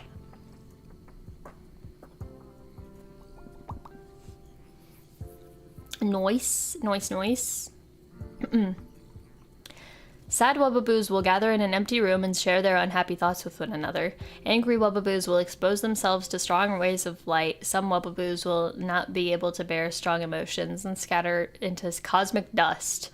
I too, sometimes when I'm angry, I just want to scatter into cosmic dust, honestly. Calm wubbaboos will experience the strangest period of their life. They will destroy everything in their path and prank organisms around them out of no reason but pure mischief, truly living up to their nicknames of being a jinx or a mischievous astral spirit. Okay. Reviewer feedback. It's common sense not to reference urban legends. 2. Is the sample size large enough? Have enough samples been taken? Does abruptly coming to a conclusion based on a single sample reference fit with the Herta space station's research values? So it's my fault that there are only 2 children on the space station? What does rooms with 5 or more corners mean? A room with more than 5 corners means a room with more than just 4 corners. What? How else do you want me to explain it? Some wubbaboos will not be able to bear strong emotions and scatter into cosmic dust. What were the steps that led to this research conclusion? I recommend an investigation looking into whether this researcher has abided by research guidelines, and if there were unacceptable behaviors such as damaging collections and assets. Review conclusion. The research process is grossly lacking in scientific rigor and approach. The validity of the research conclusion is yet to be proven. Department evaluation conclusion failed, will not be filed and stored. First evaluation reviewer, Capote. It's that guy.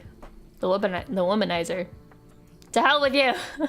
Second evaluation reviewer, none. Fuck you, Capote. That guy sucks. Comet Hunter's treasure. Comet Hunter Hosea Lazaro's treasure, a prank that has been advertised in advance. Oh, I love this guy, Hosea. He's cool. Hello, Wet Pizza, welcome to the stream.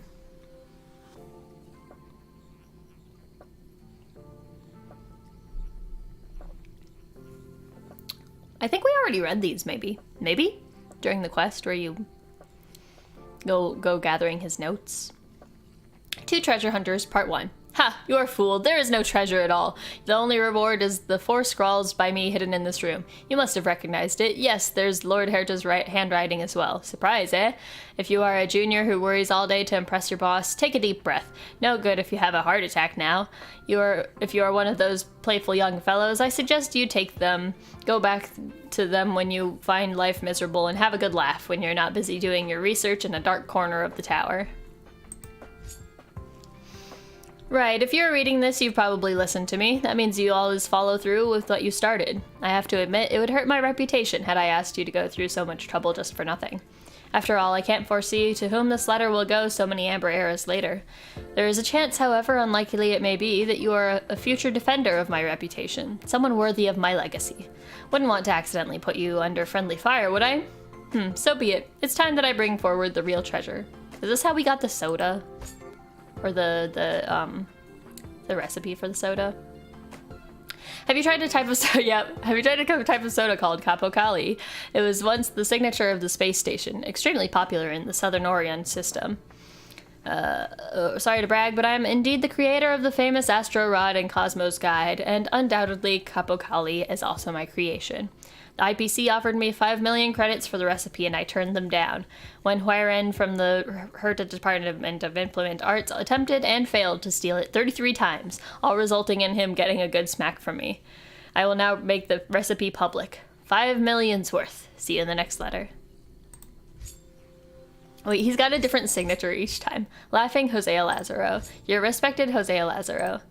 Legendary drink maker Hosea Lazaro. Hosea Lazaro the Terrific. Yes, you are seeing it right. Above is the secret recipe of Capo Cali. I swear on my mom's life that it's authentic. If you are one of us, you'll know how to decrypt it. Got a tip for you. A scientific method of autodiography is required to reveal the text. And we did. And now I have... somewhere in here. Somewhere in here. Is this it? I don't know. I know I have some. I don't know if it's a synthesizable.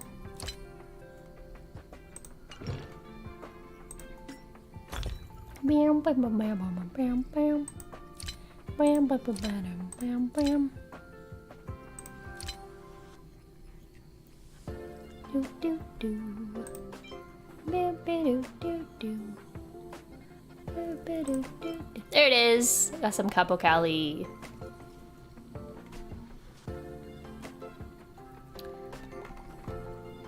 This game is weird. Why did they make so much lore? And half of it doesn't mean anything.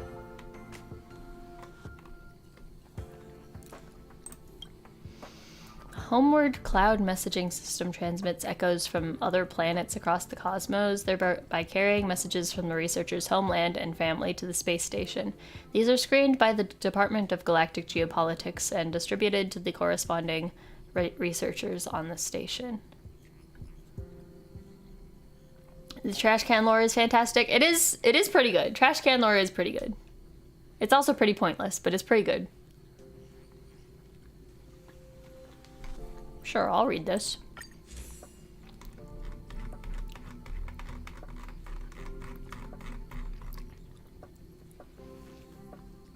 Shin 41. Homeward cloud messaging. Mail type family greetings. Examination result passed. No mimetic virus present. Examiner Elizabeth Watson. Sent to Department of Ecology entry researcher Akurashu. Akurashu is the one who was researching Wubaboos, right? Okay. Dear Shu, your dad and I are very happy to have received your third letter. It made him so happy that he lit a harmonious joy that he has saved for many years to celebrate. I couldn't stop him. You know what I'm talking about. Ever since the Slinkins announced the ban on spices, all related products have been removed from our daily lives. Your dad is risking being arrested and physical punishment to celebrate. He even showed the entire town your letter. Please understand that he's not trying to breach our family's privacy, it's just that he's genuinely proud of having you as his son. That night, everyone bunched together to read your letter. The curio in the space station that you mentioned is something unheard of here.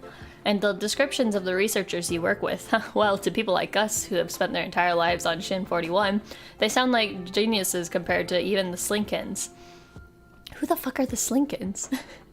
However, according to what you said in your letter, the Slinkins aren't the embodiment of the truth nor the dominion of the universe. Then does that mean they aren't able to bring our civilization to its apex? Are there really more majestic beings than the Slinkins? To be honest, this is all a little much for me.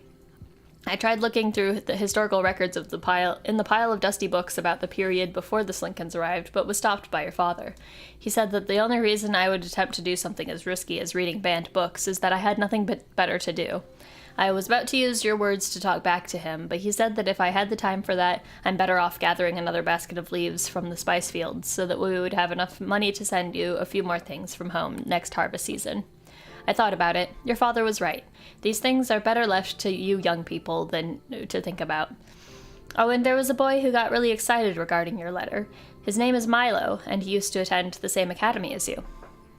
Let me think. He stood on a chair and said you have brought brand new knowledge to everyone. He said that you were the Firebringer or something. He quickly left after saying that.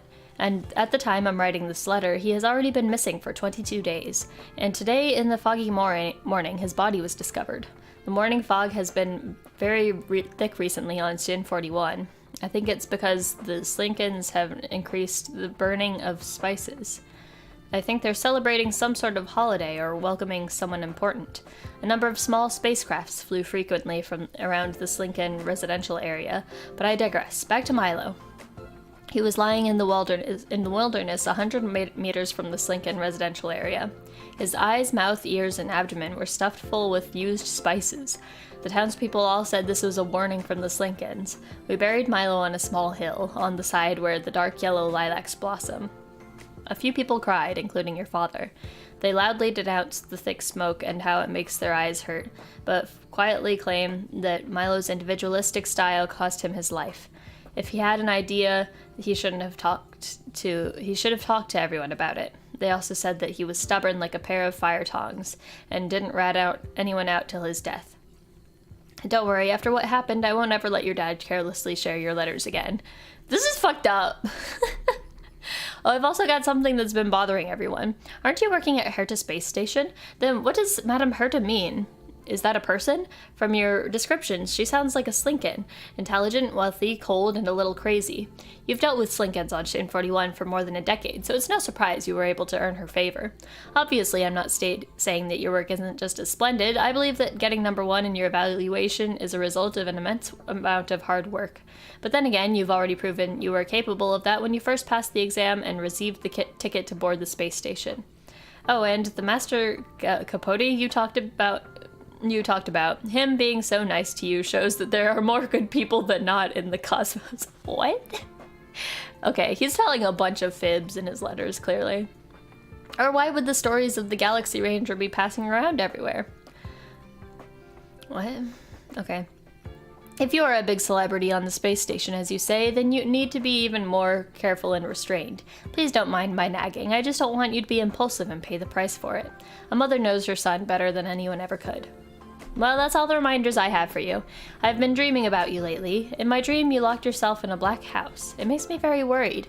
Maybe it's because I'm getting old. I let my imagination get the better of me, and it's been affecting my sleep. I'm always worrying about if your work is going well, if you're eating enough, if you've lost weight, if you're wearing enough clothes, all sorts of other questions. I had the Astral Logistics send you a pair of wool pants I spent an entire season knitting, but it was rejected by the space station. They said that everyone there wears protective uniforms and have no use for something crude like this. Your dad was furious and tossed the pants in the new house we purchased for you. What? We basically spent all the savings we had from harvesting spices on that house. We're not recklessly spending money. There aren't many other luxuries to be had with the Slinkens ruling the place. We both hope that you can get married and start a family of your own soon. But if you don't plan on staying on Shin 41, then that's a whole different story. After all, that would be something completely beyond both of our imaginations. Oh shoo, Mom wishes you the health and happiness. Hop on a warp ship soon and come home to us. Okay, sometimes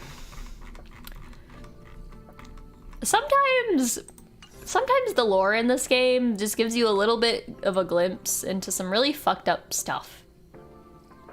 Oh, his diary, let's go! I need to know more about Shu now.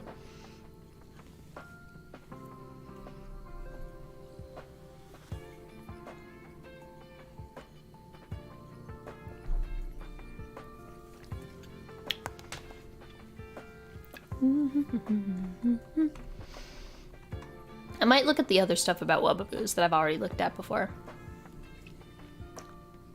Pages recording the unrest and extreme emotions of researcher A. Kurashu. Shunned, exiled, forgotten. Yeah, clearly things are not going as well for him as he would like his family to believe. Poor Milo, right? I thought that Milo was gonna like end up being one of the researchers on the space station, but nope, he's just dead. He's just dead and got stuffed with spices. It's fine, it's normal. This is normal. Lyrid meteor shower. Huh, this may sound strange, but imagine a Herta space station researcher who spent a lot of time in space being fearful of zero gravity. It's been 5 hours and I can still clearly feel the sensation of the traction cable tightly wrapped around my upper body. Even though I am aware that the cable is made from a rare lithium fluoride that can't be damaged by even the sharpest blade, I still imagine myself being unbound and slowly floating into space. After all, the universe is vast, and there is definitely a place for everyone. What's the point of staying on the space station and being constantly humiliated?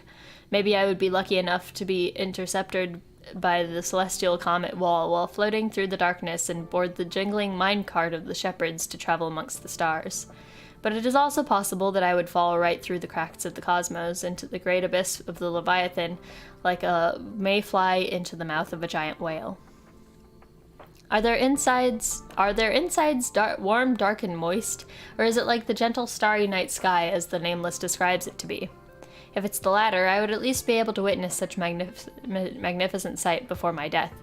It'd be better than staying here and being treated like garbage. Anyways, it doesn't really matter where I die. No one would care anyway. Beep, beep, balance confirmation complete. Red lights flash inside the balance cabin. The noises notify me that the inspection mission has been completed and that the power balance of the protective field is intact. Dying in the mouth of the great abyss is just my blabbering. Right now, I need to learn on the control I need to lean on the control station and make some formal recordings. I'm sure the terrible handwriting wouldn't be an issue. Perhaps I shouldn't waste the first-hand information and try to complete the anti-gravity protective field research report as soon as I can make up for the undesired results of the previous research and regain some of my self-evaluation points. That's a long sentence. What did I just read? Shouldn't waste the first-hand information and try to complete the anti-gravity protective field research report as soon as I can to make up for the undesired results of the previous research. Regain some of my self-evaluation points. Okay. Or maybe I should go and find Wen Tianwang in the repair room for a beverage to relax my nerves. I can then be honest with myself and admit my distaste for writing research reports. God, same. I hate research reports. Through the porthole, I can see the faint blue-violet lights of the anti-gravity protective field dispersed across the universe. It has been around for a total of 8 amber eras. It is hard to imagine anyone other than the IPC being able to put together something with the ability to withstand such a long period of time. Was its original conception praise for Madame Herta, or was it a prophecy against unknown danger? Or was it both? It didn't matter, because soon the monsters will be arriving, and they will throw themselves at the space station more frequently than they have in the past. The mutations they will send will also be more horrifying. They've been kept in the research cabin for the past era and living as phantoms in the rumors that spread across the space station. By now being in the front lines, it is very likely that I will encounter them eventually. What? Huh? Is it the Antimatter Legion? Did he know that the Legion was coming? Did they all know the Legion was coming? I'm so confused. This isn't exactly bad news. In fact, it makes me excited. Information regarding the Legion has always been monopolized by the elite researchers. It would be much more interesting to observe the space station's most prominent enemy up close than inspecting and repairing ionization balance or researching for ways to upgrade their defenses. Why would upgrading defenses be something a researcher like me should be worrying about? Does the IPC only make the defenses and offer no after-sales services? Leaving the task of ultimate survival to the researcher with the lowest evaluation score in an era doesn't make sense at all. I suspect that this is just a trap and that there is a subtext to it. Once a researcher fails, he should go and do some physical labor to prove what value they have remaining.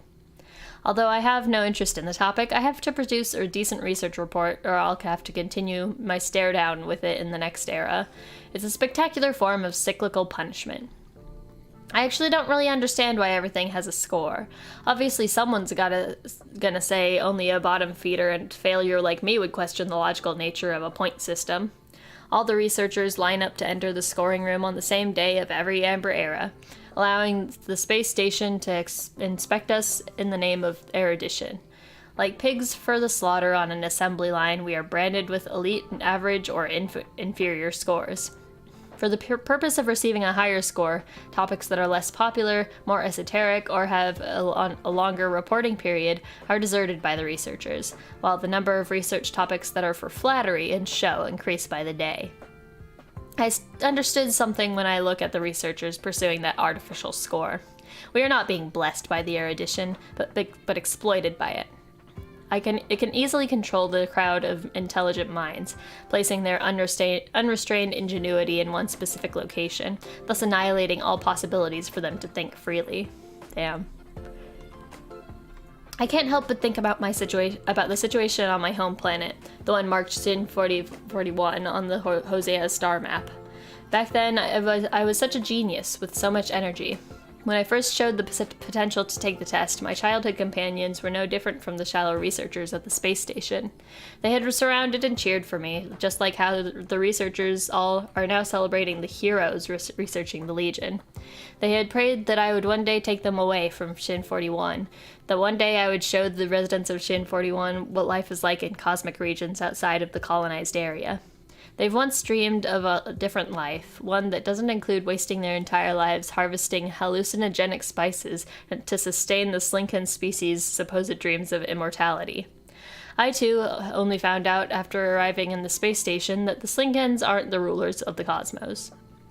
On the contrary, compared to the supreme existences in this cosmos, the Slinkens are really not that different from the residents of Shin 41. If the residents of Shin 41 were brave enough, they should revolt at all costs against the weak social control the Slinkins have over them. But they can't, because they lack both knowledge and courage. Although I have overcome my lack of knowledge regarding these oppressive situations, the cowardice bred from the impoverished soil in Shin 41 has been etched into my bones. That is why I remained silent when I received my single-digit score due to those unpredictable spiritual organisms. I received the gaze of the Skynet in the scoring room just as I had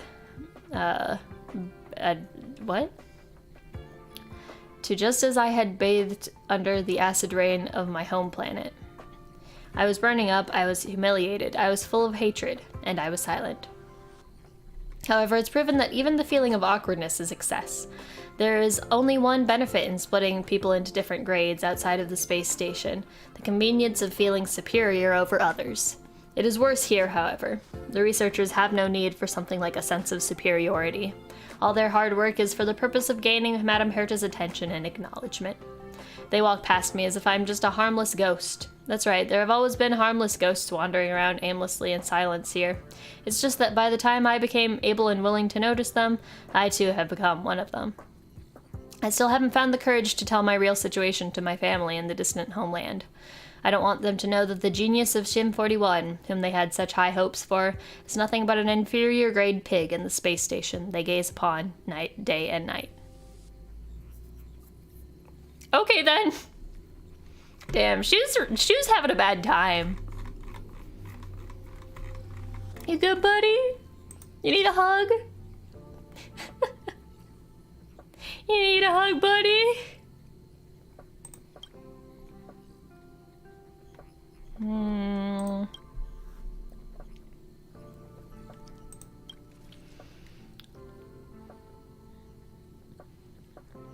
Ooh, this sounds interesting. Hello, Mabu. What did you walk into? I was just reading some poor guy's diary about how his life sucks and he's too stupid to be on the space station, basically. So many happy stories, yeah. I already know, they're all like this. All the stories in Honkai Star Rail are just really depressing or really weird or both. Or just really fucked up. I remember having to write like 2 reports per week. I hate writing reports. I would avoid it as much as I possibly could. Confession letter. Gun Kolinev's confession letter for conducting a certain mysterious experiment within the space station. That sounds very interesting. Hold on, let me pop a raisin. Oh.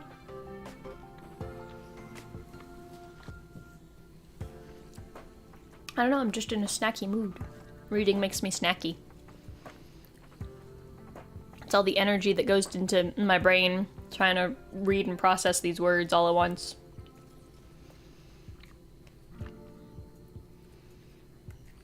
Oh, this one isn't that long.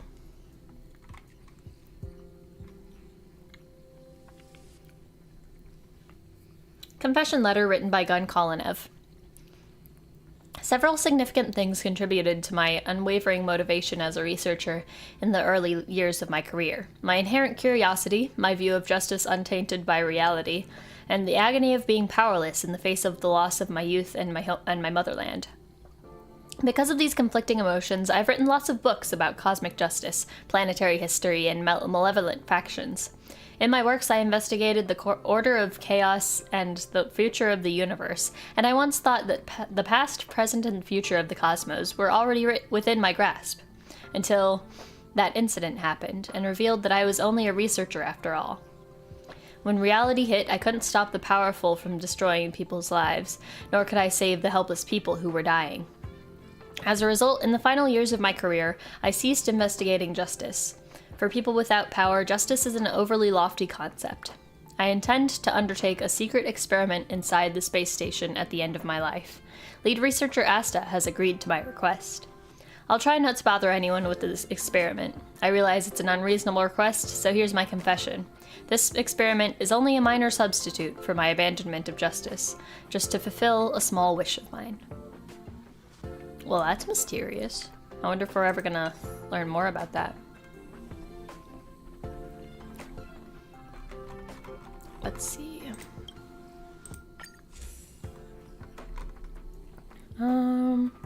I've read this before, but yeah, it's just more stuff about wubbaboos. Alright, what else sounds interesting?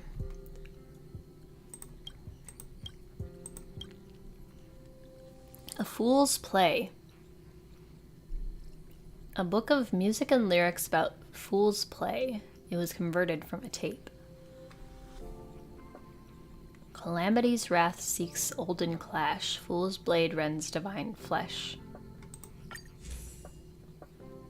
Is this about the Eon of Elation? How long is this? It's kind of long. I kind of want to read it though. The recording tape is embedded in a spotless playback device. It is evident that the researchers have been diligently cleaning it. Push the playback button, and the sound of magnetic tape idling can be heard in the deep silence. Suddenly, the storyteller's gavel strikes, and the folding fan whooshes as a sing-song-like narration swells from afar. In the Elden Realm, the sun fleets and the moon creeps, and not survives where the divine penalty sweeps. Alone, the divine light I shall sunder, and pierce the imperial eclipse. In this eve, this is a tale I ought to impart. Calamity's wrath seeks olden clash. Fool's blade rends divine flesh.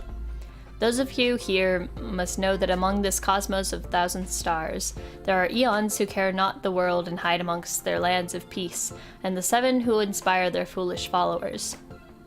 In the mumbling prayers of these followers, the name of destruction is often heard.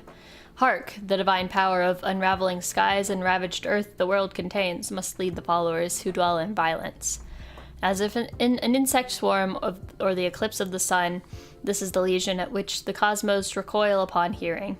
The personification of destruction, the ruin author. Someone exclaimed, "Ruin author, what is that?" Another replied softly, "Is it a code word? It feels related to the Legion." Someone else answered, "Mr. Storyteller is from Xianzhou. It must be their slang word for..." Of course, in most worlds, they are also called Nanook. So are all of the eons, like, code names? They're, like, nicknames from Xianzhou? Because they've got, like, the Rainbow Arbiter, the Abundance, whatever... The Ruin Author, the Plagues Author. That's the Plagues Author is the Abundance. Hello, Yus. Welcome to the stream. I find the Eon lore really fascinating. It is said that this legion uses black holes as their furnace, yin and yang energies as their coal, and everything else as their copper. Under the command of Ruin Author and their follower, the Monarch of Extinction, the legion seeks purification of dead cold stars. From whence did they came? The answer is cosmic flood. For what purpose do they act? We do not know. I lament, for the Ruin Author's might is insurmountable and forceful of strength. I anger, for all against them seek also to fulfill their own selfish agenda. Against the cosmic forces that couldn't hold a candle to them, the Supreme Executioner finally recalled. Their homeworld, where it was ruled by unjust power, they assembled a force of myriad Void Rangers and to demand an answer from their past. What? Unfortunately, they were met with a surnameless fool guarding the portal. Wielding a rapier with an extremely ordinary power. An extraordinary power. Did I say extremely ordinary? I don't know, my brain is dying. With an extraordinary power, the fool dodged most skillfully like a slippery fish in a pond or a flash of a falling star. The Ruin Author did battle with the fool for 7 days and 7 nights, and eventually Golden Ichor seeped out of their divine body.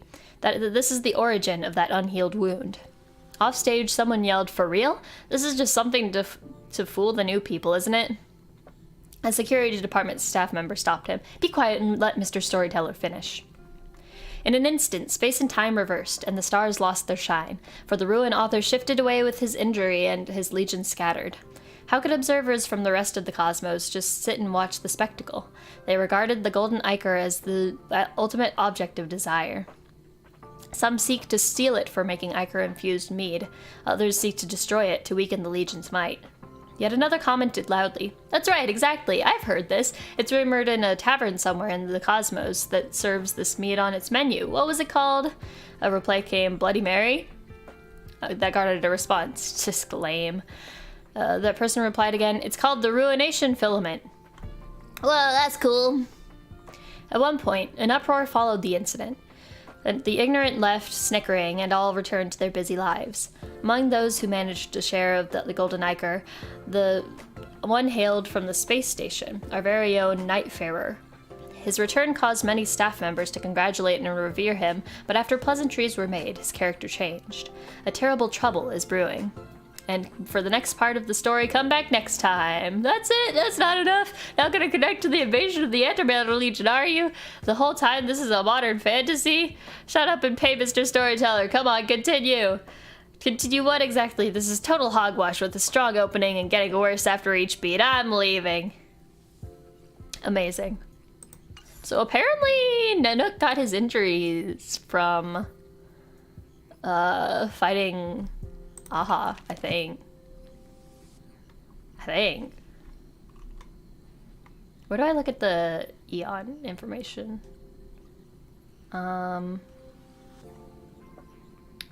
Database? Yeah.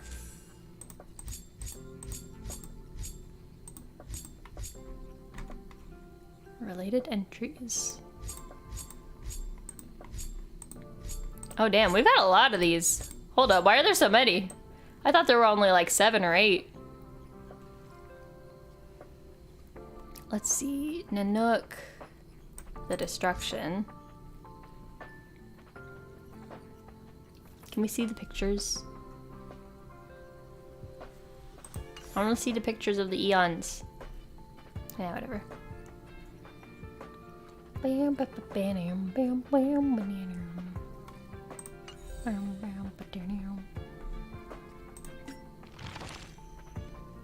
Alright, what else do we want to read? The well-kept secret of the maintenance department.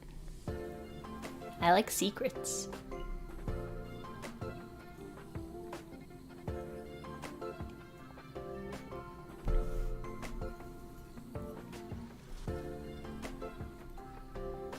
The maintenance department's handwritten notes, which recorded this department's undisclosed secrets, were lost after the space station was attacked. Okie dokie. A crumpled sheet of paper, the presence of various colored handwriting, announces its popularity in the maintenance department. The best kept secret of the maintenance department. Do not circulate. Great way to keep a secret. Just announce that it's a secret and say, don't circulate. I'm sure that'll go well. Hello, Rhombus. Welcome to the stream.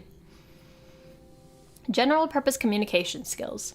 Remember to keep calm and collected. Take extra deep breaths if needed. Thank you for waiting. Have you tried turning it on and off again? Frequently asked questions and most effective solutions. Motto, if something needs repairing, restart, reinstall, and upgrade. Equipment not responding. Answer, restart, then restart again. It will definitely respond. Grumpy handwriting. There's this guy from the Department of Galactic Geopolitics. I asked him to restart, and it worked for a couple of minutes, then it broke again. So I took a look, and this fellow has a few hundred programs open at once. My stars. Fine handwriting. This solution is suitable for scenarios where the load is too high. What do I do if restarting doesn't solve it? Unplug the power source, drain the remnant electrical charge, then restart. Keep an eye on those researchers when draining electrical charge. Some of them get handsy. Don't ask how I found out. What? Consistent black screen issue. Did they plug the device into the power source? If not, try charging the device or change a new one. I was helping someone from Inside check their equipment yesterday, and they insisted the screen malfunctioned. It was later determined that the hardware is normal, the only thing is that they didn't plug into the power source. I hope everyone in this department would take this as a learning experience. Weak handwriting. To add on, after checking if it's plugged in, don't forget to also check if they switched it on. This is too real. What to do if my data is missing? There is an automatic backup copy at the terminal. Please check the terminal before jumping to conclusions. fine handwriting. Accessing data with higher permission levels needs to be authorized by the lead researcher. Please apply for authorization before accessing. Wow, amazing secrets. The secret is, have you turned it off and on again? Amazing. Ba ba ba ba ba.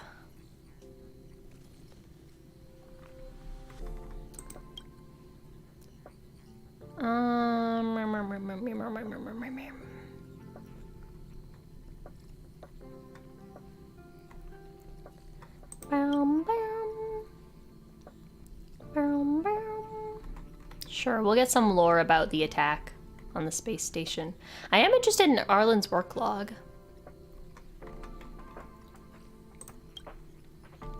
An incomplete automatic transcript. 2 researchers left a few tapes about their curio experiment on the night of the Antimatter Legion's invasion. This document was translated from the recordings automatically. What does grumpy handwriting look like? You know what grumpy handwriting looks like. Have you ever just been really mad and then just like written and like it's like really stiff, and like if you're using a pencil it's like really like densely written? You know, like you put too much pressure on the point. I've definitely done some grumpy writing in my days. Automatic transcript. A series of noises seemingly indicating an electric malfunction. 024, I told you during the last experiment that this device was problematic. 289, stop speaking to me like your superior. We're both only entry-level researchers. If you really want to be at the same level as me, you wouldn't place your left hand at 3 centimeters from the keyboard. By the way, our standard safe operating distance allows only as close as 10 centimeters. Having lived to this age, you must have lived on a planet with high level of civilization. Now I understand your insolence and forgetfulness. We have vastly different backgrounds after all. 289, pass me a pair of tweezers. This looks like a strand of hair. Sound of footfalls and tools clanging. Hold the tweezers and don't get your fingers pricked, Cinderella. Our experiment this time should yield results. The strand of hair is a beautiful auburn. Speaking of, Cinderella pricked her finger on a spindle of a spinning wheel. 289's Fairy Tale 101 is in session, starring an orangutan with auburn hair. It may have used this typewriter during its lifetime, and may have written countless touching fairy tales. Heavy thud. 024, is it okay? It's okay if you don't want to help, but please do not make noise. Noise? You mean you're speaking of lectures? A crisper knocking sound, and the wall seems to crumble. 024, this is my last warning. Heed it, or I will file a report on how much noise you've been making today. 289, stop pretending like you're an expert and trying to put all the blame on me. All these noises came from you. That's funny. I don't have the capacity to join your childish blame game. You might as well say the Antimatter Legion invaded the space station. Aha, I've wanted to experience that for so long now. Then I could join the Legion and spear a hole in your stomach. Damn! They're fighting! 024, if it weren't for your low intelligence, I would have suspected the last few false positive invasion records on the obstacle detected terminal was your work. Metallic clanging gets louder. Looks like you still have some capability for action. Be honest, 024, where did you get the dagger from? You didn't steal it from storage, did you? 289, this dagger is not mine. Help! Oh god. Smart classification on recording. Hashtag Antimatter Legion, hashtag failed armed fight, hashtag failed experiment, hashtag low quality, hashtag low quality reading. Great. Good to know.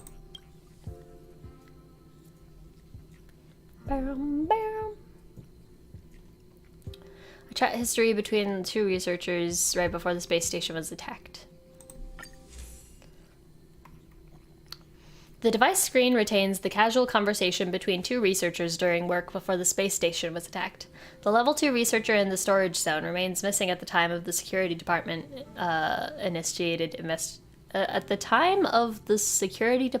initiated investigations. Okay.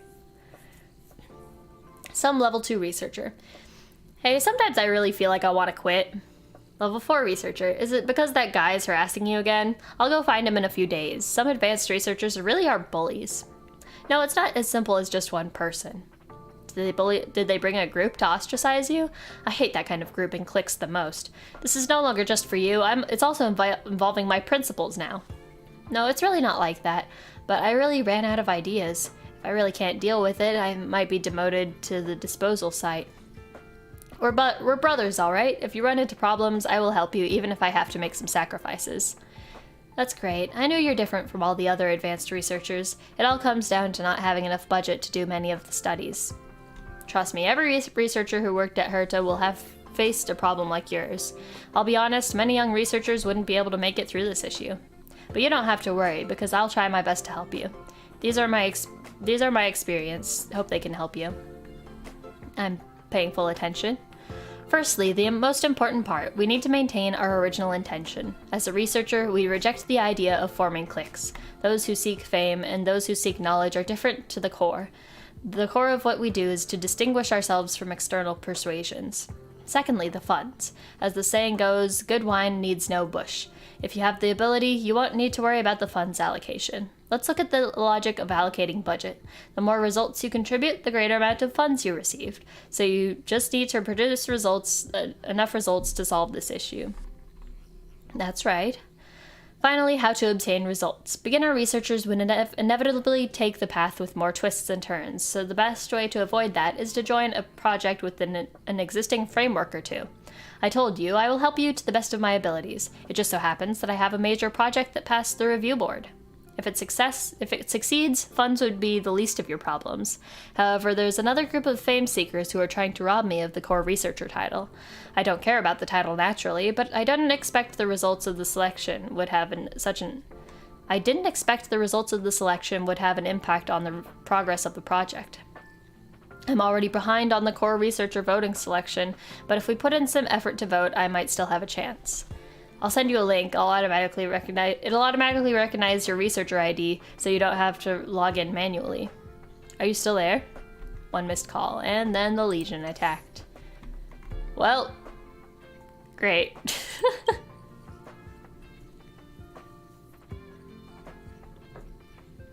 MiHoYo really loves to rant about research for some reason. They talk about it in Genshin a heck of a ton too. Yeah, it's really interesting. I kind of like all the research stuff, but some of it just really feels like there's no point to it, you know? Like, it doesn't really show up in the main story.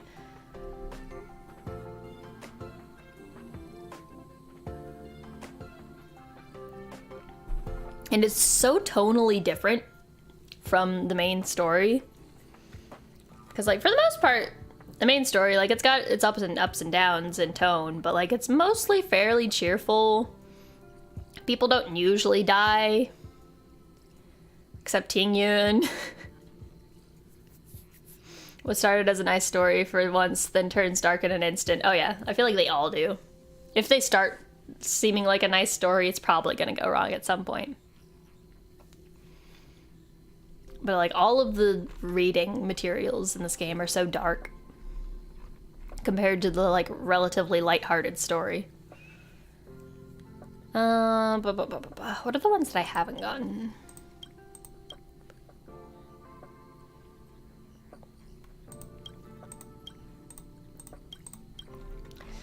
I wanted to read Arlen's work log as well. A note recording Arlen's work in the last fortnight. Oh, this is short. Last week's review. 1. Cleared away the remnants of the Antimatter Legion. 2. Confirmed which devices needed updating and replacement in the planning zone. 3. Records for handling emergency requests for help from researchers. 4. Played Holodisc with Peppy. 5. Signed for and organized ladies' courier deliveries. Collected and sorted feedback about last week's drinks and snacks, plus worked out a corresponding optimization plan. 7. Screened Peppy's new toiletries for the next quarter. Weekly work plan of the heart of the mirror of the self. Okay. Arlen's a good boy. Let's see if there's any others that particularly stand out to me. I've got a lot of Bellabog stuff that I haven't even started looking into. Where's the last part of Cyril? I'm kind of interested in this one. So I don't think I've done this quest on screen, but off screen I did this quest where you kind of, the reading sounds more upbeat than they sound, maybe. there's this really weird quest where you're wandering around in the fragmentum, and then you find a small girl, and she says that she's trapped, and you have to like solve these little box puzzles to try to get her out of this little area. And then she doesn't remember who she is or where she's from, and apparently someone called Stefan told her to wait for him. And then she disappears, and then she reappears later on, and she doesn't remember anything from the last time we talked. And then you have to save her from the box puzzles again. And then I found her, and she had grown up. She was a woman. And then she started remembering things, and she remembered that she was a previous Supreme Guardian of Belobog. And then she turned into a monster, and I had to kill her. So, just a normal side quest. It's your first time actually learning about the story since you haven't played it yet, but I have a nice voice to listen to these stories, and thank you. I'm glad you're enjoying. So I'm really interested about Cyril. I need to find the final part to that. Where is it? Let me look it up. Let's see.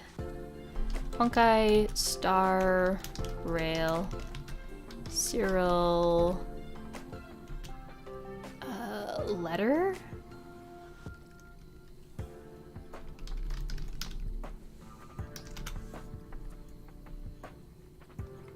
Cyril, letter. Let's try letter. How to obtain. Talk to Dunn after completing Vessel of Mediocrity Part 2. I guess I have to go talk to Dunn? Let's go there. He would be in Silvermane Guard restricted zone? Maybe? I think he's usually over here. Or no. Corridor of Evading Echoes? I'm trying to remember.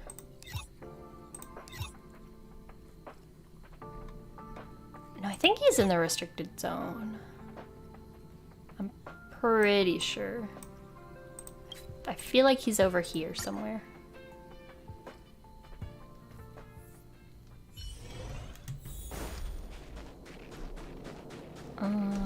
This way?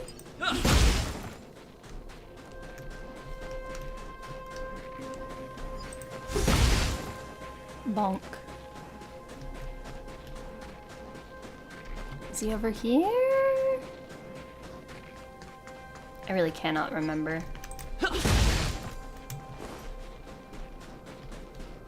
Nope, this is a dead end.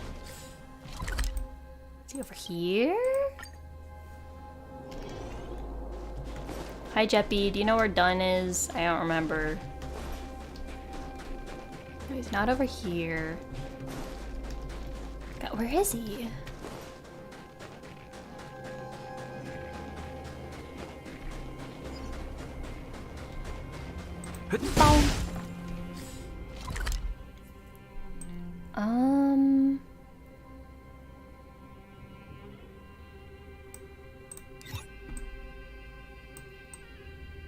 He's not here, is he? I don't think so.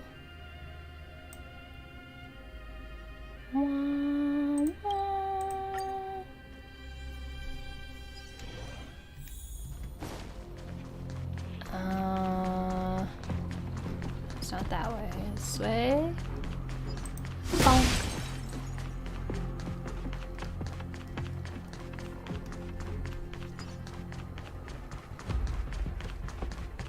I might even just have to look up where the heck he done is. It's like I run into him all the time. Excuse me. I run into him all the time on accident. But now that I'm actually looking for him, I have no idea where he is. Ah, excuse me. Just passing through. Don't mind me. Ah! Ah! Ah!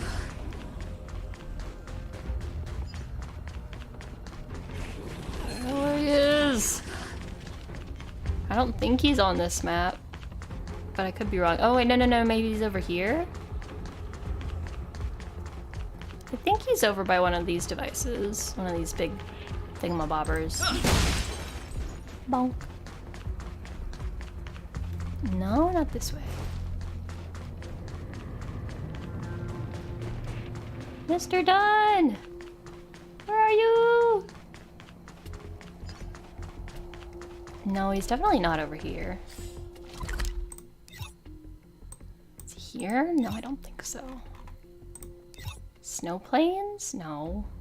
Backwater pass? Maybe it's backwater. It's definitely backwater pass. That sounds right. This looks right. Stop. Come on.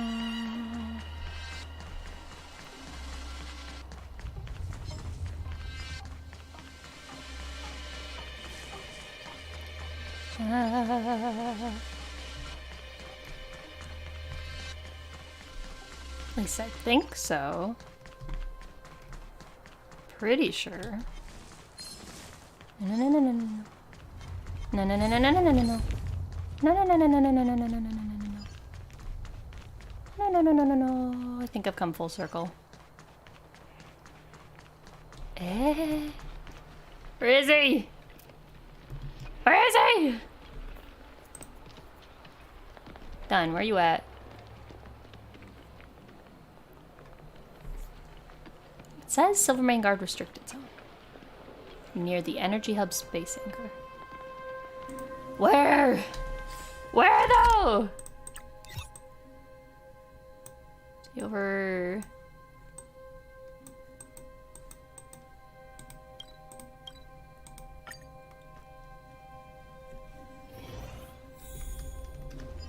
Oh my god. He was literally behind me. He's literally just right here. Hi, buddy. Welcome, outsider. Yeah. How have things been? Do you have something for me? I don't know what we're talking about. Did I already get the one from him? I wonder what Serval's up to right now. Okay. It doesn't seem like he has it. Hold up. Hold up. Let's go figure out what I'm missing. An old letter, an old diary, an old letter, Cyril the Fool. Okay. Which one do I have?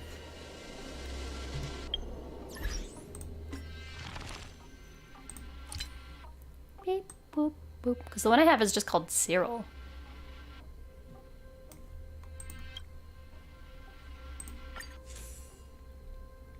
An old diary, an old letter. Cyril the Fool. I don't have Cyril the Fool. Why don't I have Cyril the Fool? Complete Vessel of Mediocrity Part 3? I thought I finished it. Wait. Huh? Vessel of Mediocrity... Oh my god. Oh my god, I didn't finish the mission. Oh my gosh.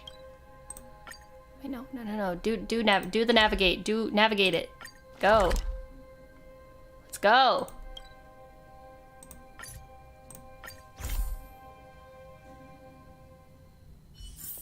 It's getting late. Where to now? That's right. I think I was supposed to go and do research on Cyril or something. Come around and have a look.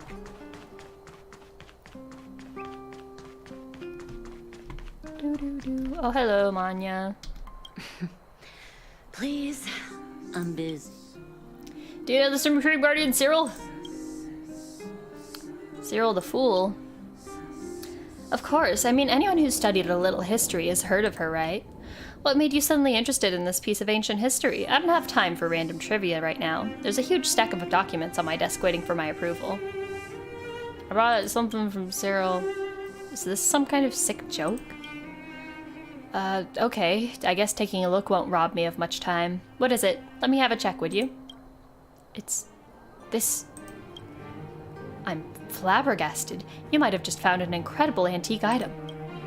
Based on the Belbog conventions for the preservation of ancient relics, any antiques found by civilians must be turned over to the architects for proper preservation.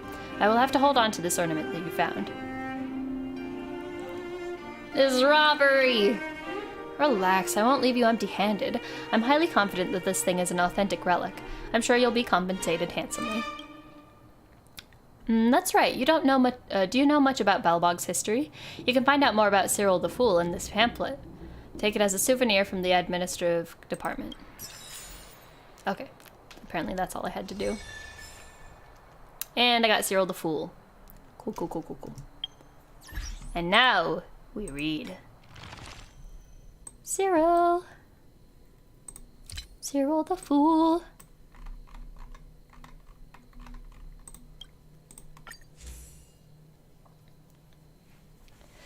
Oh boy. Alright, let's get ready for the lore. Don't you hate when you're looking for something that you see quite often and then when you need it or want it, you can't find it? Isn't that just the way? An old diary. Mr. Stefan came to chat once again today, and I'm happy. Mr. Stefan first came to our home about 6 months ago. I thought he was just like those adults who call themselves architects, and he was here to see my sister. But he was different and didn't ignore me. He always smiles, always gives me lots of candy. He also asked me some questions, and I got nervous because I didn't know how to answer. But he didn't get angry. He said I was a quiet and good kid. I started keeping a diary because of Mr. Stefan. He said that keeping a diary is a good habit for a lady to keep. He also said that keeping a diary is a very lonely affair, and that if I'm scared of being alone, I can just read aloud the diary to him. To be honest, it's really hard to keep a diary because nothing interesting happens to me. I won't read this part to Mr. Stefan as he'll get sad, and I don't want him to be sad. I wish I were my sister, because she knows everything. She always tells me fun stories and is always telling me about the interesting people she meets. It was only later that I realized most of my diary was about Mr. Stefan.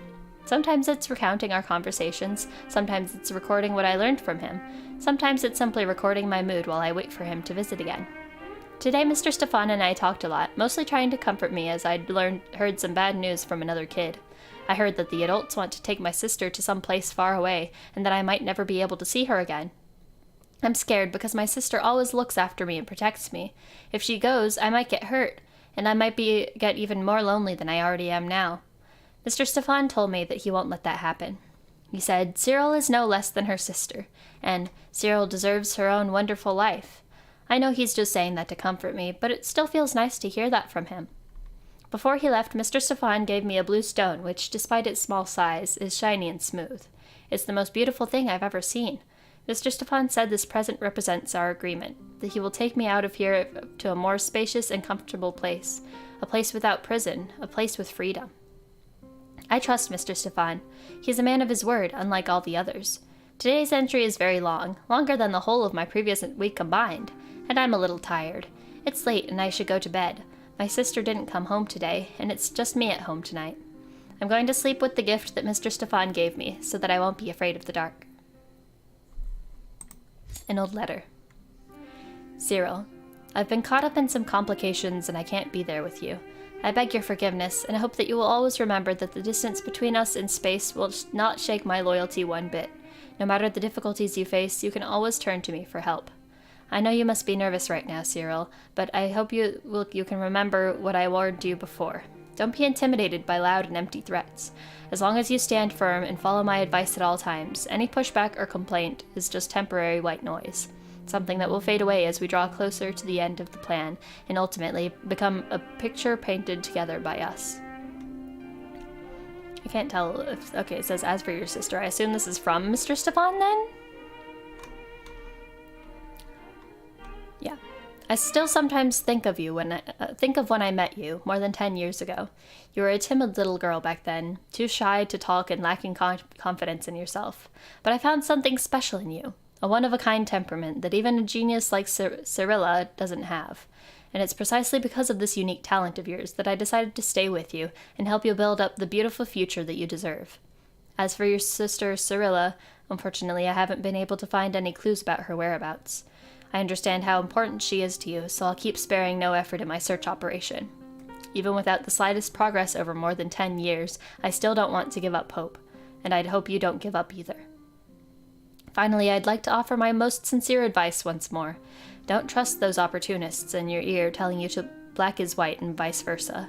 They'll definitely use my absence to try and get close to you and control your mind. You have to build a solid barrier and resist their scheming noises. Remember, Cyril, you just have to trust me. I would never lie to you. I don't like where this is going. I don't like this. And this is the pamphlet of Cyril the Fool. Cyril, often called Cyril the Fool by later generations, is the 8th Supreme Guardian of Belobog. Cyril was born in a remote suburb of the Belobog overworld. Orphaned as a young girl, she lived with her sister Cyrilla, who's 1 year older than her. Cyril's childhood was rather uneventful, however her sister Cyrilla was a child prodigy, displaying amazing proficiency at an early age for language, math, and logic. Cyrilla passed the public service test when she was 11, and was officially selected as an heir to the Supreme Guardian. However, just on the eve as the architects were about to relocate her residence to Kliboth Fort, she mysteriously disappeared. After days of searching without luck, most architects wanted to give up the search and start the heir selection process anew. But the Minister of Internal Affairs, Stefan Marquez, was firmly opposed, and strongly pushed for Cyrilla's sister Cyril to take over as heir to the Supreme Guardian. Stefan Marquez claimed that during his long-term contact with the two sisters, he discovered that Cyril was as talented as her sister. Moreover, delaying the heir selection process any longer would impact Belobog's political stability, due to the recency of the Supreme Guardian's untimely death. After heated internal debate, the architects finally approved Stefan's proposal, allowing Cyril to become the new heir. History has shown us that Cyril's appointment was a carefully planned hoax by the Minister of Internal Affairs, Stefan Marquez. The architects quickly realized that Cyril was extremely mediocre compared to her sister Cyrilla, and was clumsy in social situations. Minister Marquez's power grew stronger by the day during Cyril's tenure, and his thugs soon retained absolute discretion throughout the Kliboth Fort as they issued their draconian decrees. The nickname Cyril the Fool spread throughout the people, and they grew more and more dissatisfied with this puppet Supreme Guardian and her ministerial allies.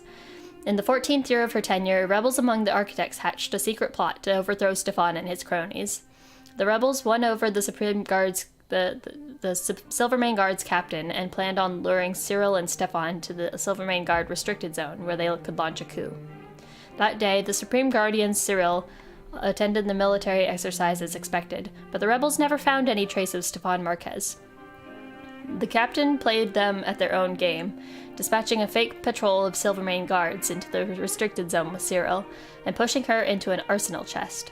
The guards then rushed to the far north of Belobog, and under cover of darkness shoved the unconscious Supreme Guardian in the arsenal chest over the edge of the cliff. The rebels carried out a search operation for 3 days and 3 nights in Belobog, but never found any trace of Minister Stefan Marquez. To this idea, people still attribute the death of the 7th Supreme Guardian and the disappearance of Cyrilla to Marquez's political conspiracy, a claim that, according to Belobog historians, to this day remains inconclusive and unproven. Well, great. I do find this all really interesting. I think hearing it from 3 different perspectives. Although we don't know what Stefan was actually thinking. It does seem likely that he was using Cyril. But I like to think that he genuinely cared about her. But maybe that was all just an act.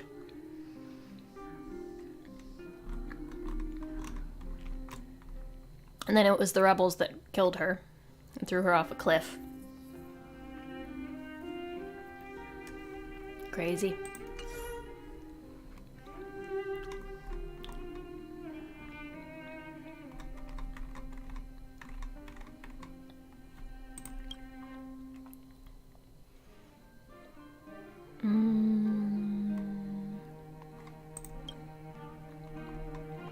Nah, fuck this guy. I hate Wallace.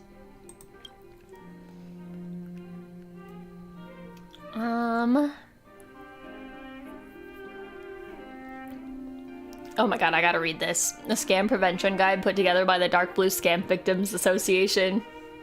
It's literally just people complaining about Sampo. What a terrible way to be killed. Yeah, for sure.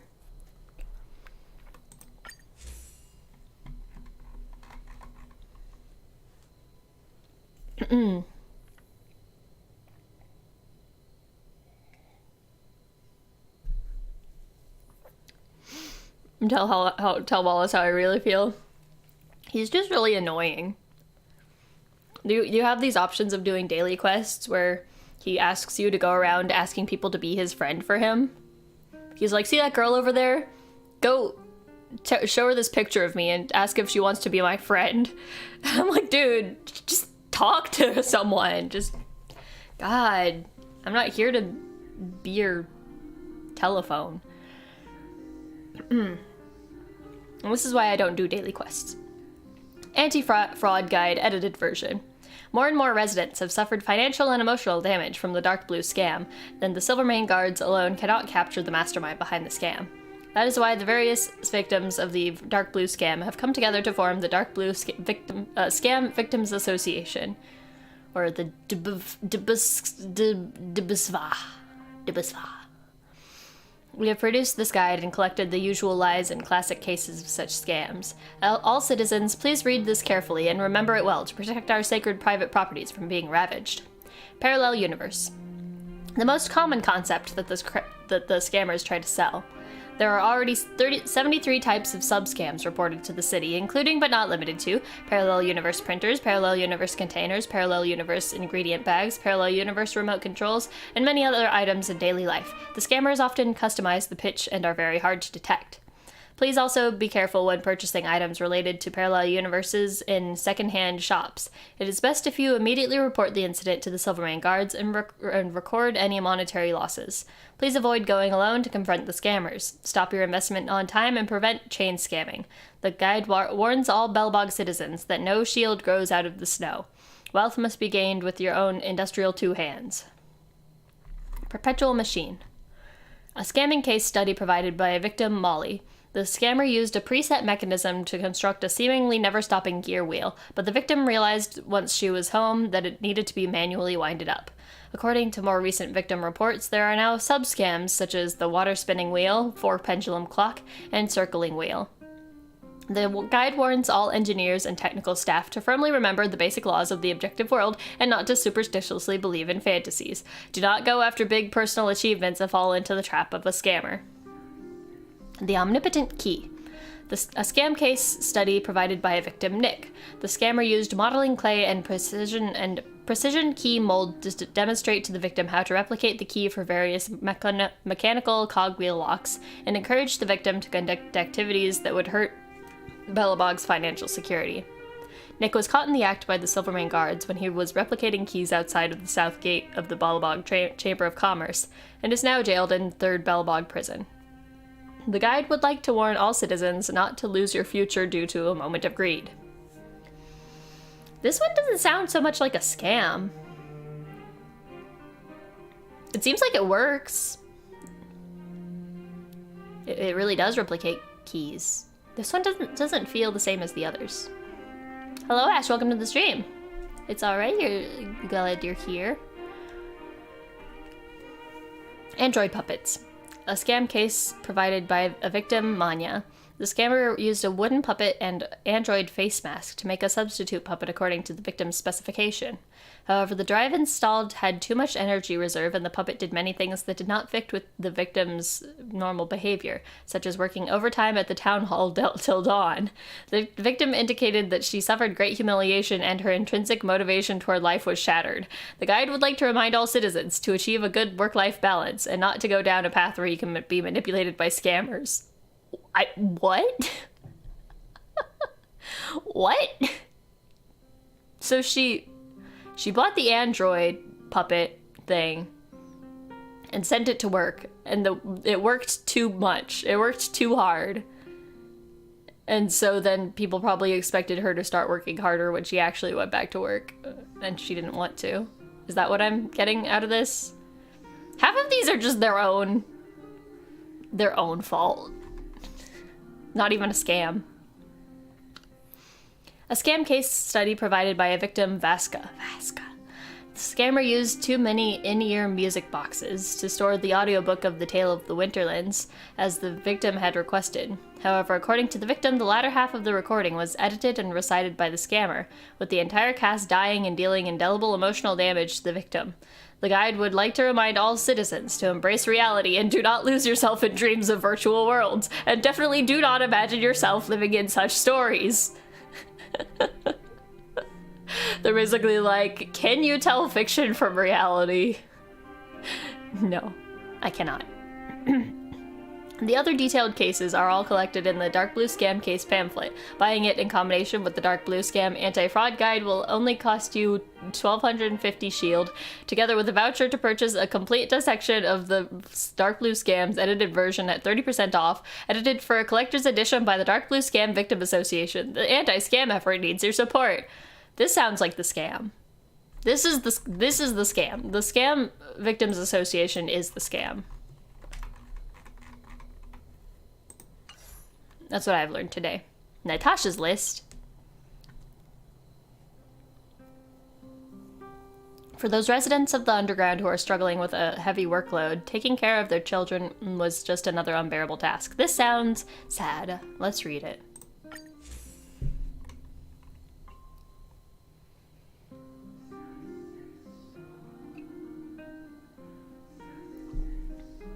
I want that Natasha lore. Natasha's list.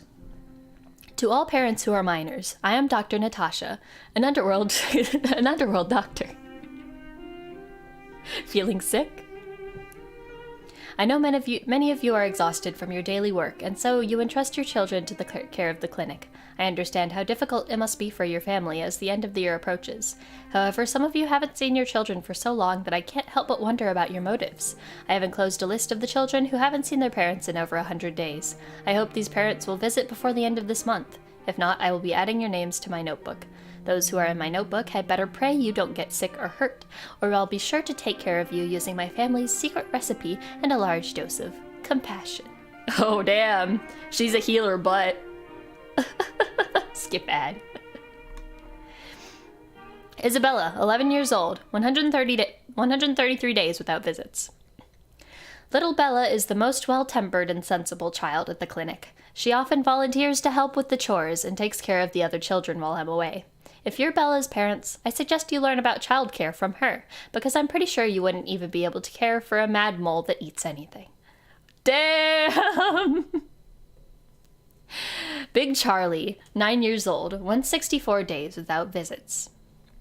Big Charlie is a child with quite a temper, probably something he learned from his parents. He doesn't know his own strength and frequently gets into fights with other children, for which I've scolded him on numerous occasions. However, he has shown an interest in medicine and is capable of making basic potions that he uses on his own bruises. If you're Charlie's parents, please visit him soon, or I'll teach him how to make special potions for you. Damn!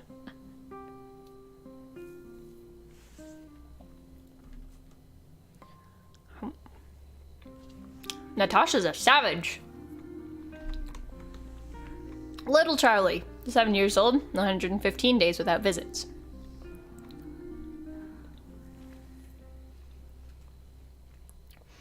It's been almost a year since little Charlie joined us, yet he hasn't said a single word. Little Charlie's parents, count yourselves lucky. I know what you look like because he always keeps a family photo in his pocket. Believe me when I say that I'll personally come find you if you don't visit. I can only assume you're suffering from amnesia, and I have the right remedy for it. Timmy, 8 years old, 153 days without visits. Little Timmy, oh, little Timmy, what a headache. I don't know where he read about the existence of pigeons. Ever since then, he's been obsessed with studying birds. I told him there are no birds in the underground, but he won't listen and still constantly daydreams about them. If you're Timmy's parents, I suggest you visit Timmy before you have to capture a couple of these birds to make him happy.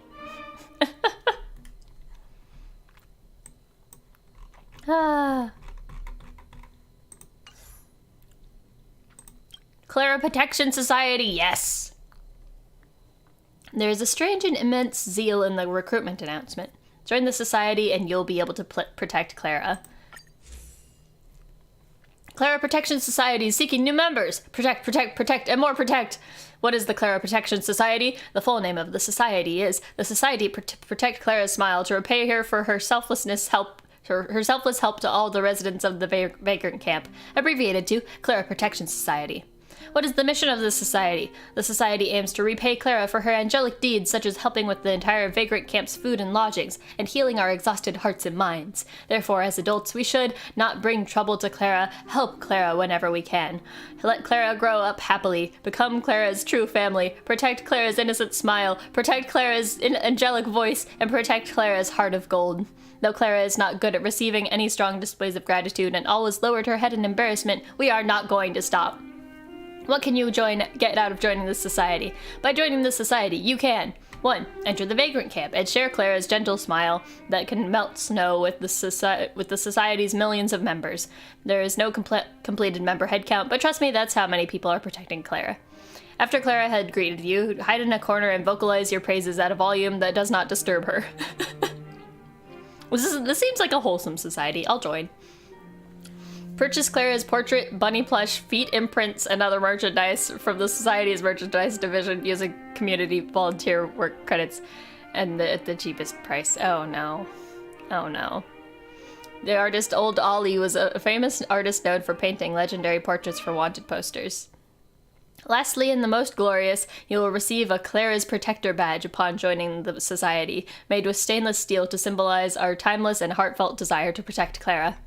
Let the overworld citizens have their supreme guardian. We at the underworld have a new son, and protectors who love her and are loyal to her.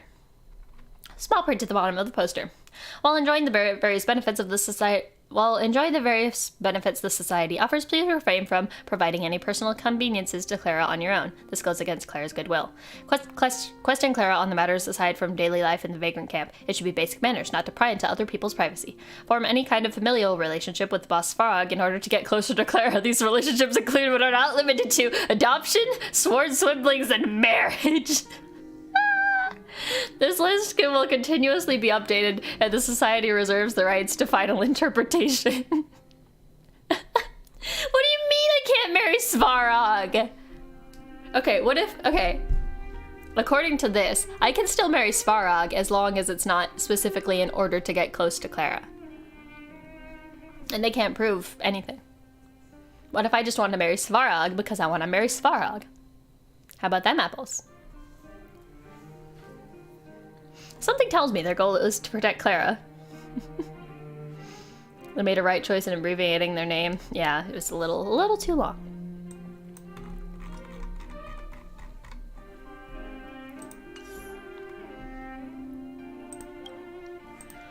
What else do we got?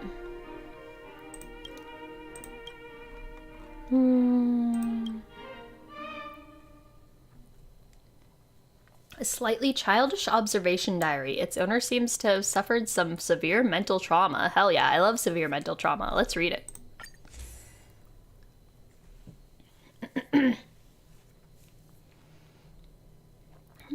You guys should form the Tem protection team. Everybody in my chat is the Tem protection team. Observation diary of a changed child.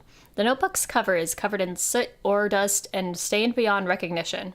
However, the notebook is barely used. February 21.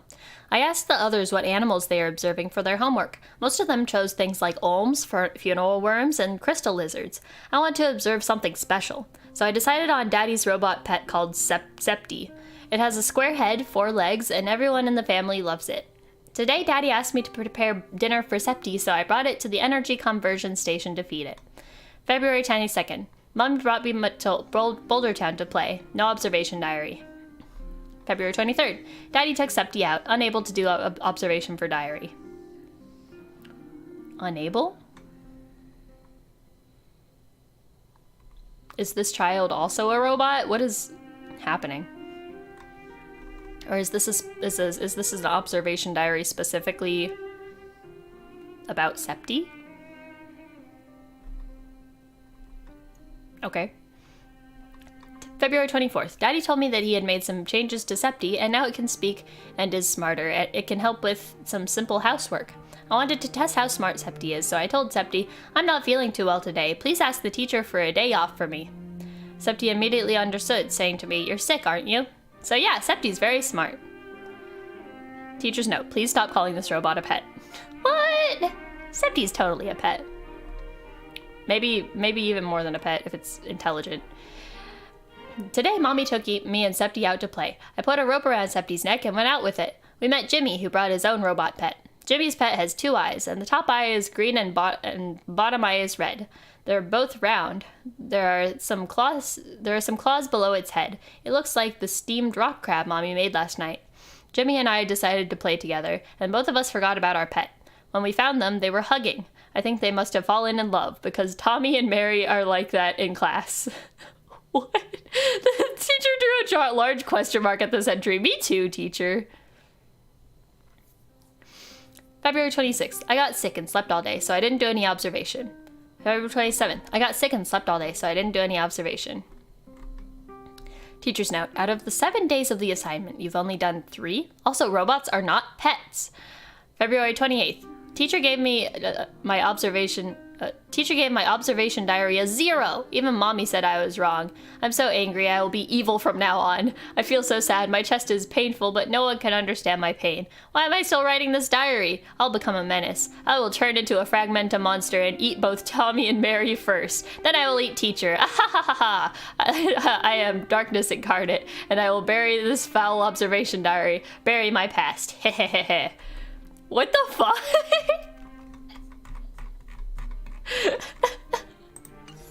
And this is how you create a supervillain. Congrats, teacher. You fucked up.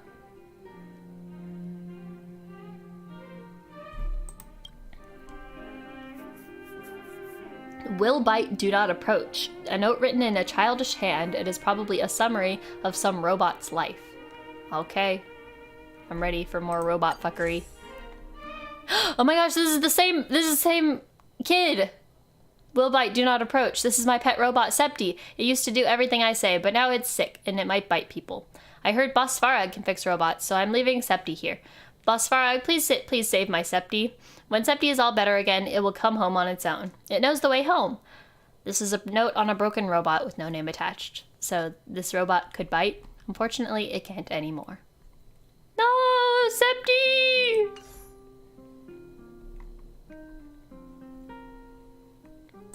Damn.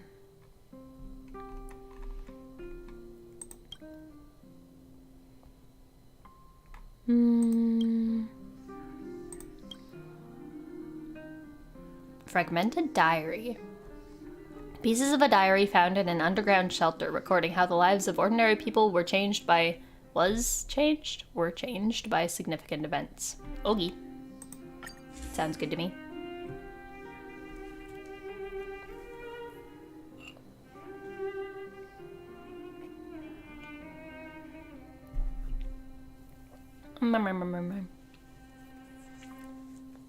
These 3 pages alone do not form a coherent story, but it looks like these are pages that fell out of someone's diary.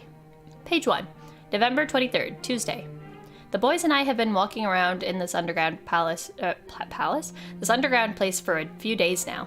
Every night before bed, I would think to myself that a vagrant's life is not easy. I always had a bad attitude toward the vagrants in town, but who would have thought that I would have started vagabonding around? Alas, such is the winds of change. That darned fragmentum. Without it, I wouldn't have needed to move away from home. I hope I can have a shelter to sleep tonight. It's really cold away from town. November 24th, Wednesday. We arrived at the mining area of Boulder Town. The supervisor here didn't like us initially and wanted to chase us away, but eventually acquiesced to letting us stay in the mine shaft on the edge. There were people here when we moved in. I think they're another group of vagrants. Is this what pitying each other feels like?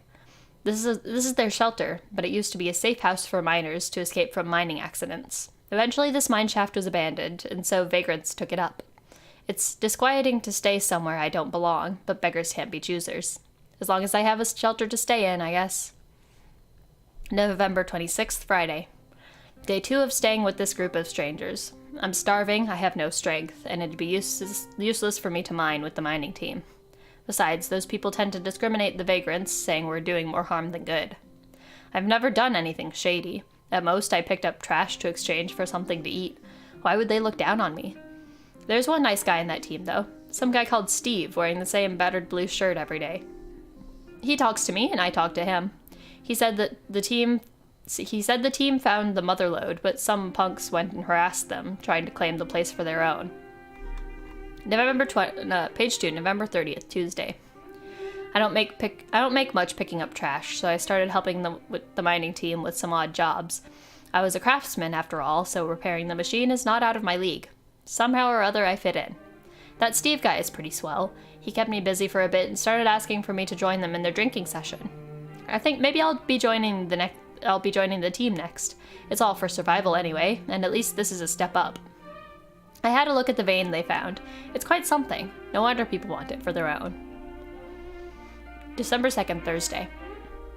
Steve asked me if I would like to join their mining team, specifically to help them maintain the machinery. I said yes, as long as there's food. I'm very grateful to Steve. Unlike the others, he really takes care of me. Maybe later I'll save up a little to bring him for a meal in a nearby town together with those guys I traveled with. I hear there's a Grand Hotel in Boulder Town, and the owner's wife is a pretty good cook. Rumor has it that a miner's private shield stash got stolen. I reckon it was the gang of punks who did it, which sucks. Because of them, the mining team's attitude towards us has gotten worse these past 2 days. December 5th, Sunday. Holy mackerel! I woke up to the sound of fighting between the gang and the mining team. I better keep hiding in this shelter. Apparently Wildfire was here and tried to mediate, but even they couldn't get the two sides to stop.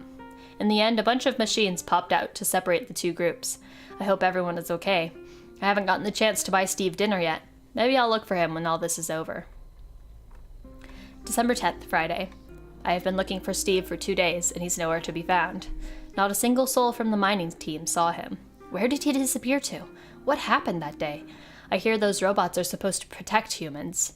Oh no, has something bad happened? December 13th, Monday. I reckon Steve might not have gone to work that day and went elsewhere. Alas, what a dramatic turn of events. Now I really have no one. I finally made a new friend, and now he's missing. There's nothing else here for me. Might as well pack up and leave tomorrow. I wonder if I'll ever be able to meet Steve again. No, Steve! What happened to Steve? I hate how, I both hate and love how some of these are so open-ended. Where it's really just like a fragment of somebody's story, and you gotta piece together the rest with your own brain. And sometimes you can literally piece it together because you get things that start to intertwine.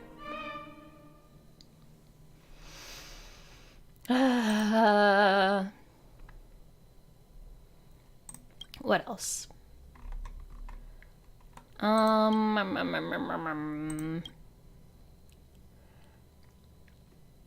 Blizzard immunity. Oh, right. Okay, so Natasha had a brother named Vash who was studying a way to make people immune to the cold. And then he kind of went crazy and ran off into the snow plains, never to be seen again or something, or he got banished or something. I can't remember. It was dramatic. Steve's probably a goner, yeah. Reminds me of the Pokedex. The game is colorful and not always so dark, then the entries are wicked dark. Yeah. The strange state of bonus content, just side content, optional reading materials. Seems like that's their fate. The notes left by Natasha's brother Vash, which recorded a series of experiments relating to his efforts to develop a medicine named Blizzard immunity. I feel like maybe I have read this, but it says I haven't. Or maybe I just haven't read part 2. I don't know.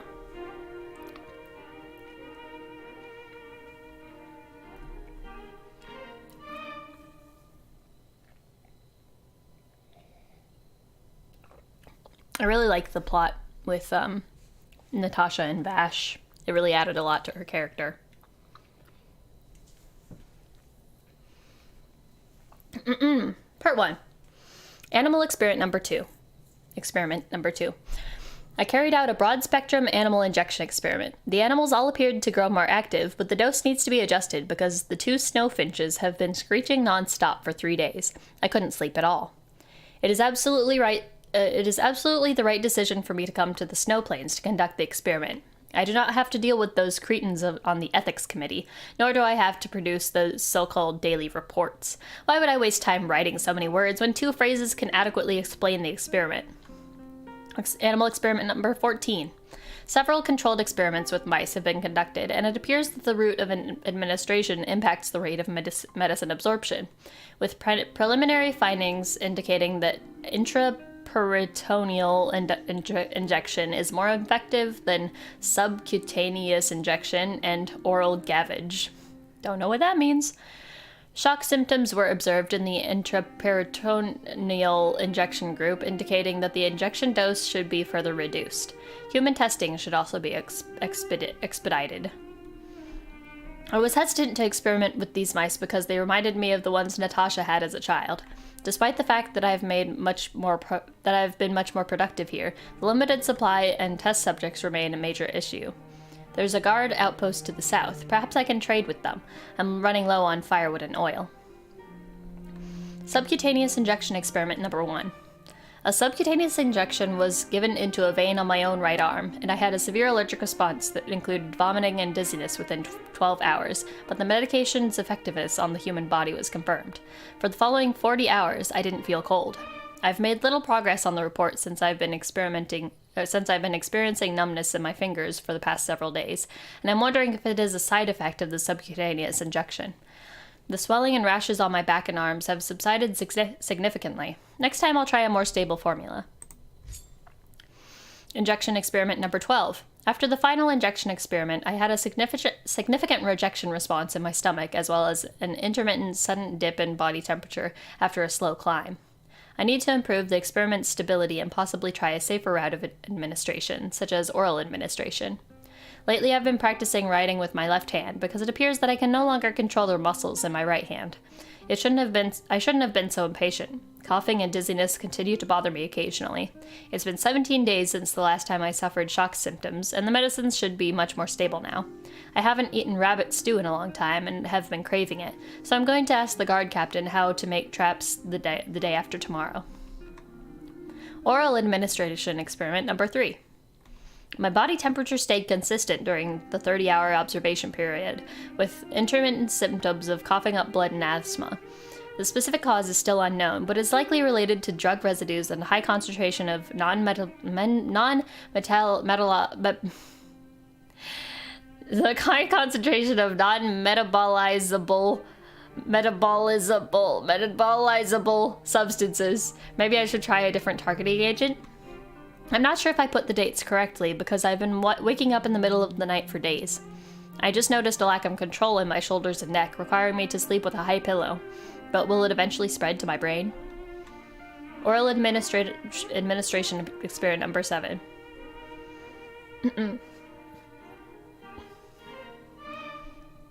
Several guards have provided competent feedback, and the medication's effect can now last for nearly 5 days. My vocal cords appear to have suffered irreversible damage. Therefore, I've been able to talk recently. Next week, I'll be sending the most secure batch of reagents to the guard outpost. I really appreciate their assistance. If my legs feel better tomorrow, I'll go trim the grass at the back of the house. I shouldn't bother the guards anymore. Yee. I don't think things turned out well for him. I can't remember if we found proof that he was dead, but I'm pretty sure it's heavily implied that he died. But he did succeed, I think. Pet diary.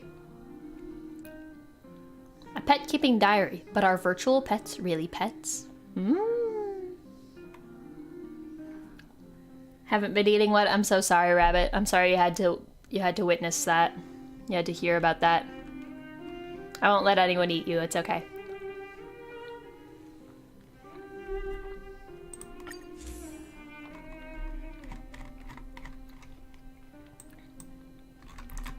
I hate that I can only scroll with the mouse wheel on this page.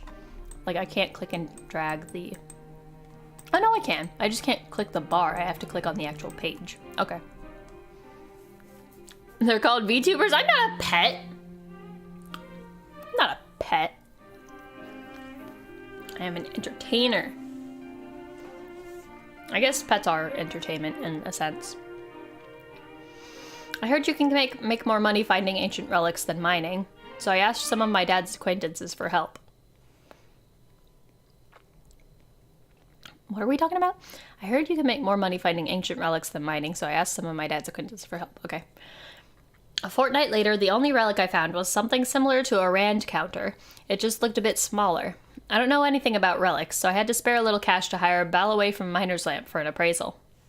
Mr. Balloway said the relic is called a virtual pet. People from the old world would feed images of their pets into it. Through the device, the pet could live on forever with its owner. So it's like a Tamagotchi, but like you put an image of your actual pet into it. That's interesting. I didn't know what a pet was, so I asked him. According to the Miner's Lamp, a pet is something of a luxury, something you have to feed and take care of. I had no interest in it whatsoever. Balloway mentioned that the parts inside could be exchanged for some money, but told me not to get my hopes up, as Boss Svarog was unlikely to be interested. What the heck? I thought this was supposed to make more money than mining. Thankfully, everything is virtual. I fed it a ton of food and drink.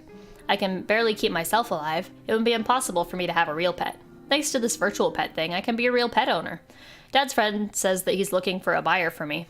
For some reason, I kind of feel like keeping it now. Oh well, I guess I'll just help the next owner take care of it until then. I think today is Sesame's bath day. By the way, I named it Sesame. Cute, right?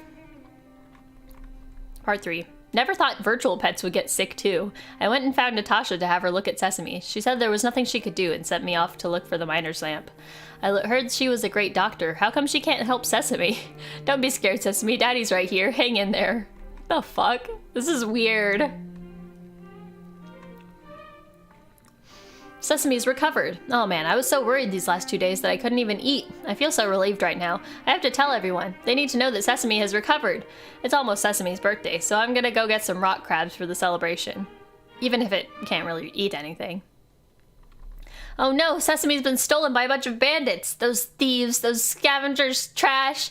I recognize their faces. They're thugs from the vagrant camp. They're good at selling relics. They were at the doctor's last time and heard about Sesame. Darn, I'm gonna get Sesame back, even if it costs me my life. Sesame, oh my sweet Sesame, how could you be sold for scrap? When I found them, they said they'd already sold Sesame to Svarog's vagrants, and that it had probably already been salvaged by now. Oh, Sesame, it'd be pointless for me to fight them now that you're gone. How could this be? And I'd be better off dead. After making a grave for Sesame, maybe, I'm just saying, maybe I should get a crystal lizard. Part 7. The lizard's a pain. I'm done with it. Is this what parasocial relationships are like? Apparently. I mean, I kind of understand. I get attached to fictional characters. You know, like if a character dies in a piece of media, like I'll get pretty sad. I might shed a tear. But damn, he couldn't even handle a real pet.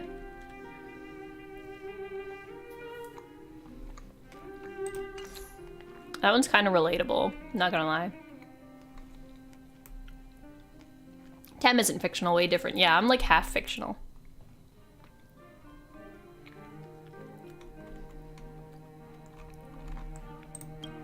The 7 Wonders of Belobog.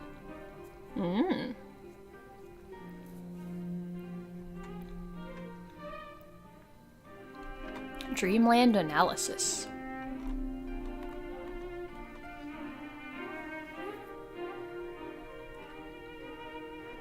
The 7 Wonders of Belobog. There is a place in the city where if you continue walking forward, you will end up in the air. If you repeatedly rock back and forth at the corner of the street, the ground will open up and swallow you into the abyss. At a specific point in time, the people that pass by you will suddenly open their arms and make a T-pose. If you suddenly turn around at a crowded place, the walls will become white. If you utter a certain mysterious phrase, the person you're conversing with will turn into a monster. The heater and trash can on the side of the street become square boxes when it snows. When you're in a place with no one else around, music of an unknown origin could be heard. If you are reading this, all the miraculous things above will happen to you. Cool! We've got a list of glitches in reality. Love that. I hope those... I really wish those would actually happen in the game. That would make me so happy. Ooh, we're gonna analyze some dreams.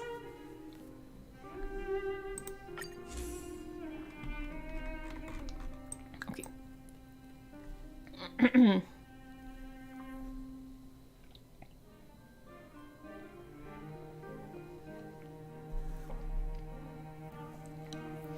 Dreamland analysis.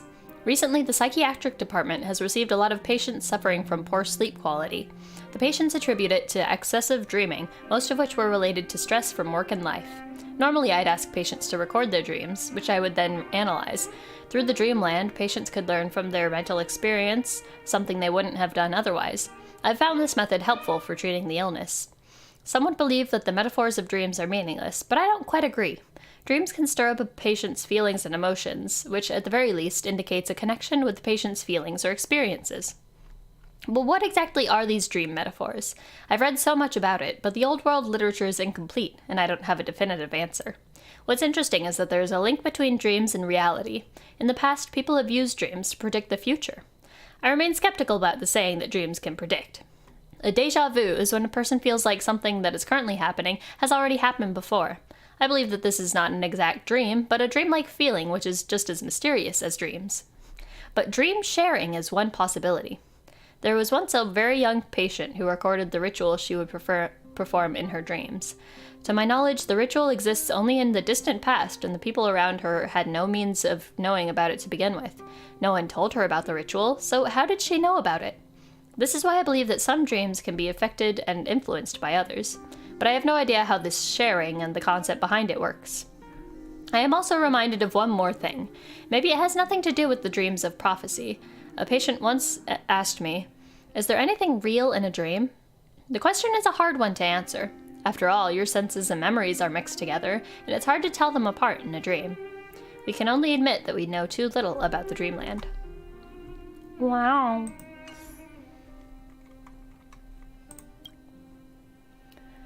A narrative poem about a lucky survivor from a Belobog textbook. The traveler who survived the blizzard. Sound interesting?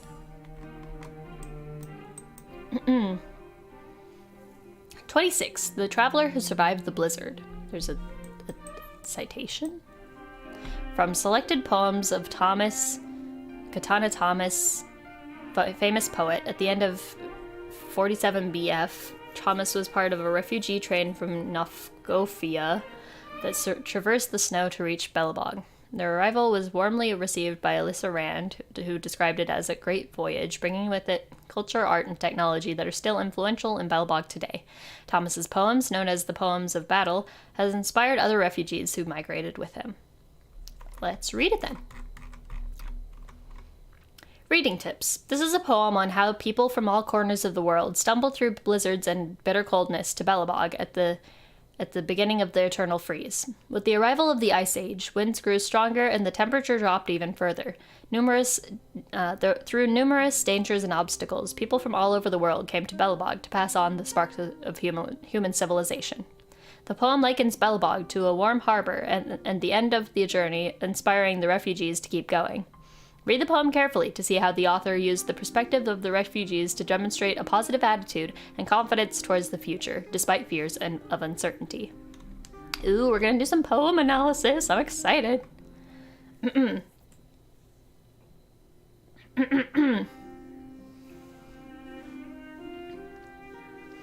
Pushing upon a thick wall of white fog, a dim light appears in the distance, flowing in the fluttering snow, phasing in and out of sight. The migrants tread in isolation through the freezing, snowy path of dead silence, the weary bells ringing the crisp sound of helplessness. A melody could be heard in the distance. A voice of the past begins to echo. It's the vibration of harping strings. It's the reverberation of drums. The faint lights no longer visible, nor the black dirt walls alike, only ruins and wreckage. All that I encountered were stone pillars marking the distance. Oh, what sorrow and anxiety.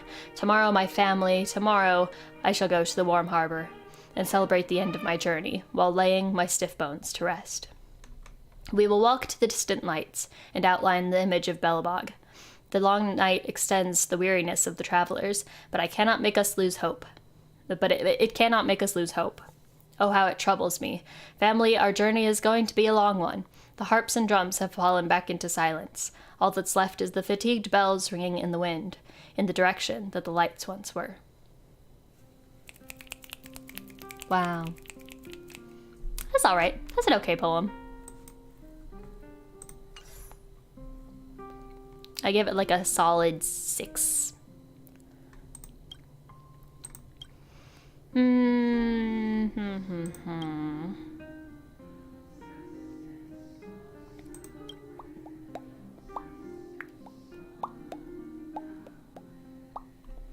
The story and expert analyses of a traditional legend from the northern region of Nikatha?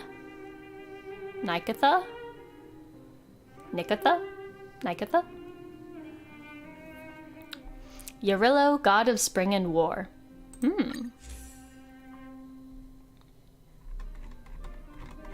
Oh, this is a long one. Yeah, I'm game. Perun, the god of thunder and lightning, and the one ranked the highest in the pantheon, is fashioned with a beard made of bronze and armed with a shield and an axe, which he uses to slay sinners and evil spirits. He hurls his axe at his enemies and summons bolts of lightning before it returns to his hand. Perun exterminates demons that scourge the skies with fiery arrows from his war chariot, what later became known as thunder and lightning to the world. Veles, a sworn enemy of Perun, and previously also the god of war, now oversees the land, water, forest, and the underworld. Veles takes a half-human and half-snake form, with horns of bulls on his head, a thick coat of fur, and a long beard. He herds cattle in the land of death, while controlling the wealth, rewards, music, and the night. He is an expert in magic and trickery. Pursuing Veles across the earth, the enraged Perun cares not for the things that Veles shapeshifts to hide behind, and strikes them down with indifference, even the humans. The mischievous Veles climbs from the damp underground to steal Perun's cattle, wife, and children. Yeah, this just sounds like most myths, honestly. On the last night of February, Perun's 10th son, Eurillo, was born. It was also that night that he was stolen and brought to the land of death, where Veles raises him. The land of death is a lush prairie of eternal spring across the sea, where Eurillo helps his foster father guard the cattle. Birds migrate to that land every winter. Eurillo didn't like to spend his life underground. He is the god of youth and life, with the powers of reproduction and plant growth. At the end of winter, Eurillo would return to Earth and use the full extent of his powers as the god of springtime and war to drive the cold and darkness away. Is every god a god of war? Like, haven't all three of them that have been mentioned so far been gods of war and something else? Okay then. To drive the cold and darkness away. This process was difficult but necessary to bring about spring to the world. Eurillo was first noticed and welcomed by the goddess of nature and death, Marana, who is Perun's daughter and Eurillo's sister. The two quickly fell in love and celebrated their wedding in the summer. Step bro. The sacred unification of Eurillo and Marana symbolized a promise of fertility and lush vegetation. It also meant a temporary peace between Perun and Veles, and the late summer harvest would be successful and bountiful. However, Eurillo was not a faithful husband. In retaliation to his disloyalty, Marana killed Eurillo and used his corpse to build a new home. Okay. Without her husband, Marana gradually became a depressed old witch. The frightening and dangerous goddess of death would bring about a cold, bitter winter. Marana would die at the year's end, being reborn as Vesna. What? At the same time, Eurillo would also be reborn, and the myth would start all over again. Okay. The endless cycle of life and death continued for a long time. The unfaithful Eurillo getting killed after the autumn harvest, and the lonely Marana dying at the end of the year. The two gods were reborn and fell in love again. What? ensuring the bountiful harvest every year. It wasn't until 1 year when Marana killed Eurylo as usual, but the house she built was weak and collapsed. With no shelter in the frigid winter, Marana's anger could not be contained any longer, and she no longer accepted her fate of reconciling with Eurylo every year. As the goddess of nature and death, she placed a cruel curse on herself. The next time she died, she would no longer be reborn as Vesna, the goddess of youth and springtime. The curse worked. This time, while Marana died and became a dangerous witch in her solitude, she didn't die at the end of the year. The cold and darkness raged on, far greater than ever before. It even continued to span across the following year. When Eurylo was reborn into this desolate place, Marana finally died, never to be reborn. Faced with the ruthless winter, Eurylo realized that he had made a mistake. Spring would not come this year, and Eurylo could not face the cold nights alone. In his desperation, Eurylo decided to look for his father Perun, chief of the gods, to seek repentance and forgiveness. Having heard the story of the two, Perun sympathized with Marana, but could not accept her curse. Without spring, the world would slowly die in the cold winter nights. The wise Perun pointed out Eurylo's sin of arrogance and prophesied should Eurylo once again be able to offer his eternal love and loyalty to Marana, only then will her anger be quelled. The proud Eurylo fell into a deep depression, and the cold storm continued to rage on even until the autumn harvest. At the end of the story, the remorseful Eurylo offers to sacrifice his reincarnation, swearing everlasting and deep loyalty to his deceased lover. Perun's prophecy came true. Eurylo's remorse and longing turned into a warm and forgiving spring that covered the land and protected the people, enabling them to live happily and peacefully in the snow-torn world. Okay. This sounds like the gods of Olympus. Yeah, this literally just sounds like Greek mythology. Explanation? I don't need any explanation. But I'll read it anyways. Eurylo, god of spring and war analysis. Folklore expert, Chico. One of the earliest historical references to the god is in the biography of a diplomat from the Saya kingdom, about 1,800 years before the Eternal Freeze. On his expedition, he came across a tribe who happened to be celebrating the god of war, Jerowe. Experts from before the Eternal Freeze believed Jerowe, maybe Yerowe, if we're going by the naming conventions, Yerowe, to be the precursor of Eurylo. Around 1,200 years ago, in the northern region of LUNACATTUS, a festival known as Eurylo was celebrated in late spring or early summer. Groups of villagers would walk along the countryside, symbolizing the return of the god back into this world. His return meant fertility and vegetation. Experts from before the Eternal Freeze found traces of religious rituals in honor of this god. The death of a god was seen as a ritualistic sacrifice and carries a heavy symbolic meaning. Similar metaphors can be found in other mythologies, the bodies of dead gods creating the world, with blood turning into rivers, bones turning into mountains, hair turning into forests, and so on. With the emergence of the Eternal Freeze, the world of the gods gradually began to weaken, until eventually the house built from Eurylo's corpse could no longer support human life and collapsed, just like it did in the myth. It is clear the myth's ending was influenced by the Eternal Freeze and the new religions. Before the Eternal Freeze, Eurylo was the typical birth, death, rebirth god of nature, whose mythological cycle was the same as that of crops in the northern region of LUNACATTUS, from sowing to growing to harvesting, viewed as crop destruction. However, after the Eternal Freeze, the seasonal cycle was broken, replaced by Belobog's unique climate. In the myth, this climate change is explained by the household affairs between the gods. It's worth mentioning that in the story, Eurylo goes on a journey from an unfaithful bum to a loyal husband. By the end of the story, he sought redemption from Perun, paying a heavy price for his indiscretions.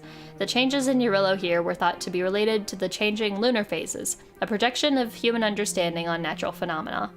This understanding continued to hold after the Eternal Freeze emerged, and people could no longer observe the moon's phase changes. There was a lack of understanding of such astronomical phenomena, so people were more inclined to draw a moral conclusion to the story. This god's endless cycle of birth, death, rebirth was the price to pay for his love. Okay.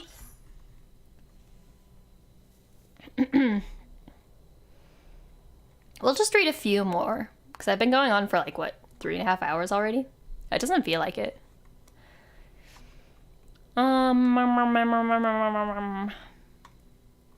Anything else here that looks interesting? Let's look at Xianzhou stuff.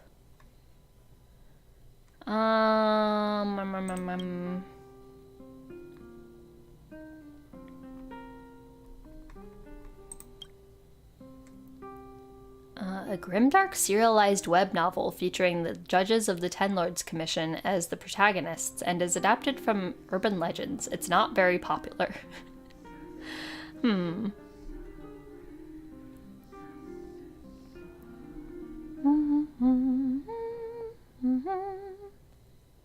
Angler Mystery.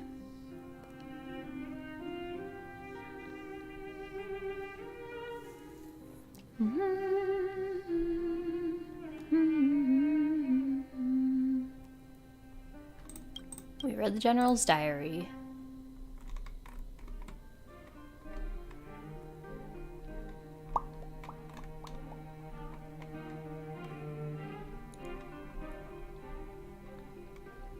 Oh yeah, I had some notes from somebody after one of these quests. Where is it? Is this? It might be this.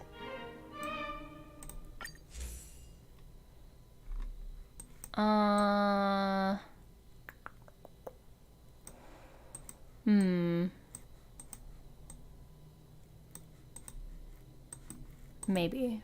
I'll read this one later.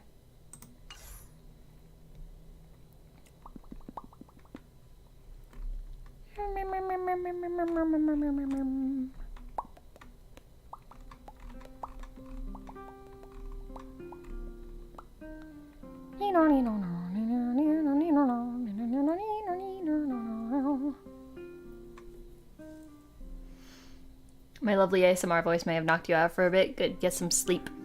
Get you some Z's.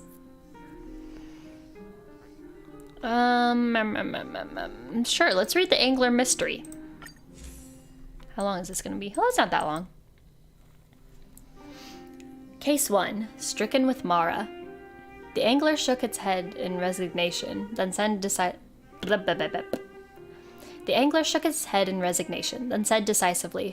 Mr. Changhong, you said a cruel chap that made Miss Yuanxia become stricken with Mara.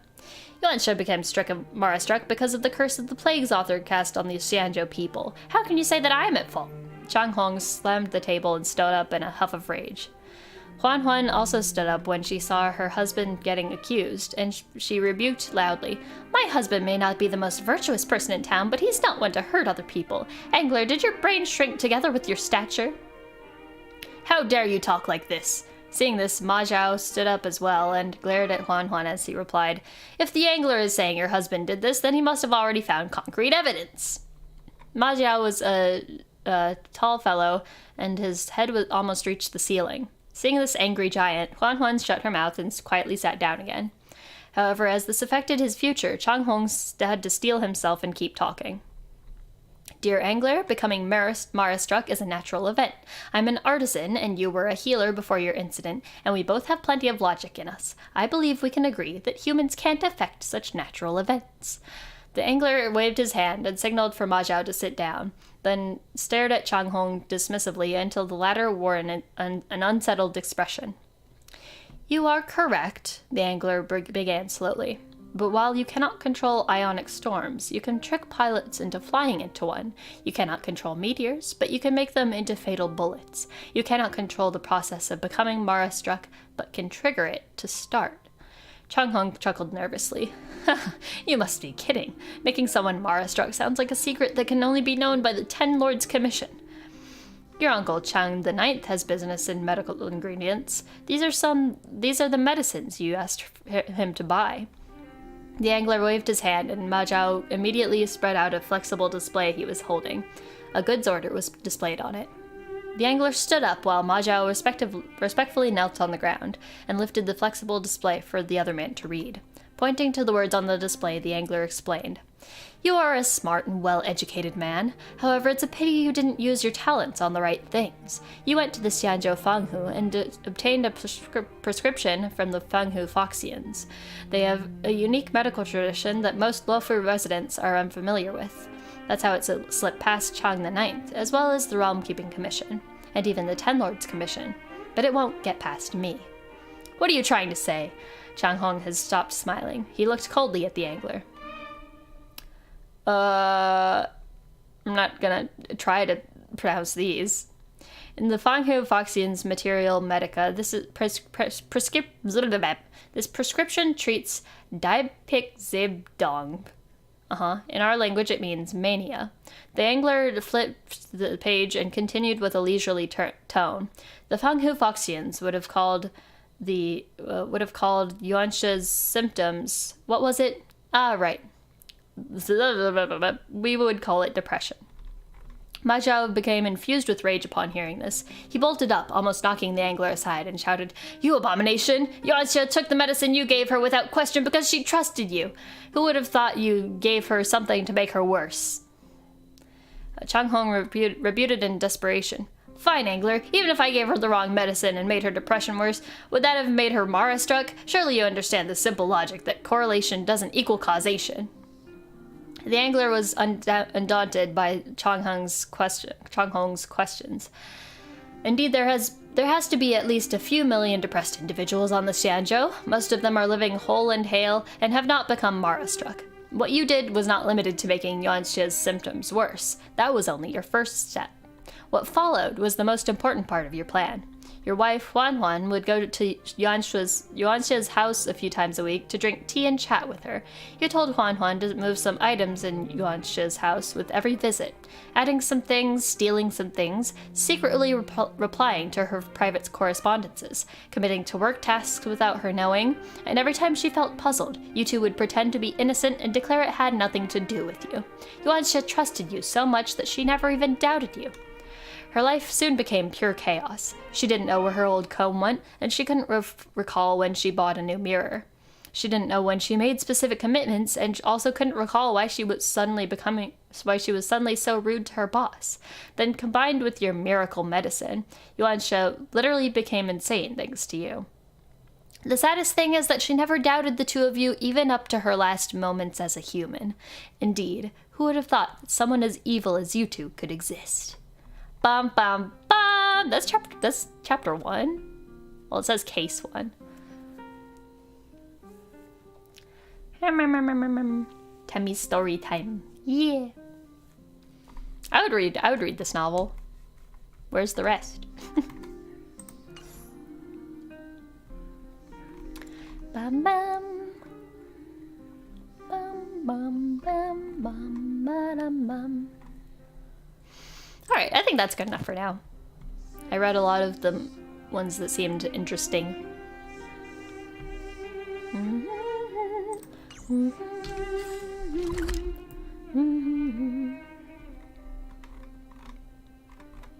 Let's go back to the train.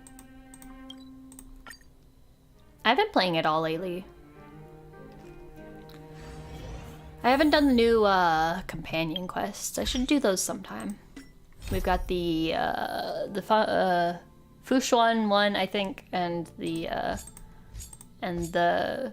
what's her name? Lynx? Is that her name? Whoops.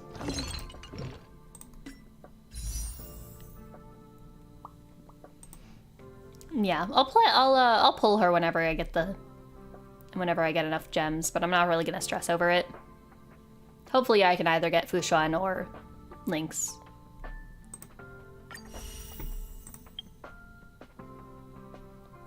Look at her cute little kitty ears!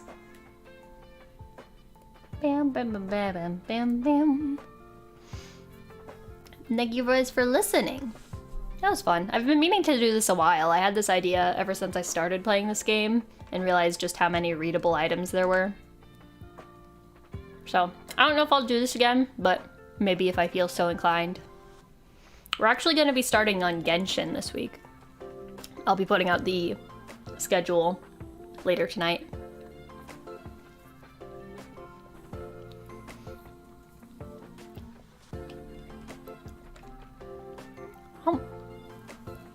So you guys get a little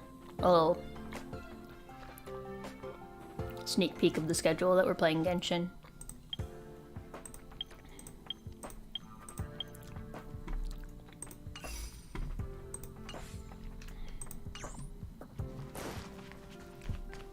We got a couple of boys on the stream.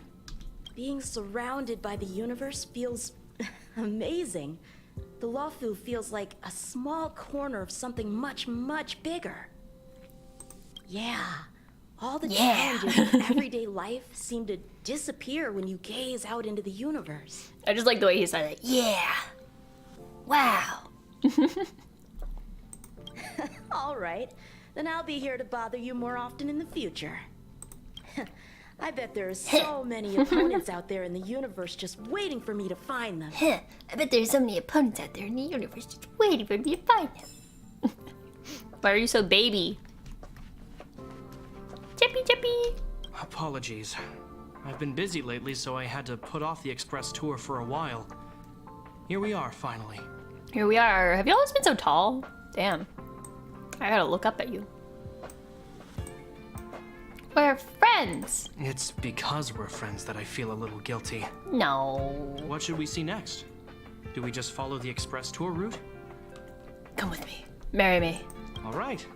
Lead the way. I'm honored to be invited aboard the express. Truly. I'm not just being polite with you. What a sweet lad. Just kidding. I won't marry Jeopard. I only have eyes for Danheng.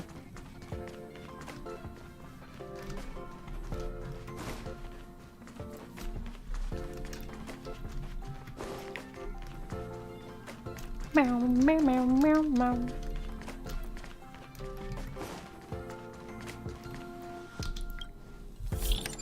Tem dating simulator. What I wouldn't give for there to be dating elements in this game. I need it.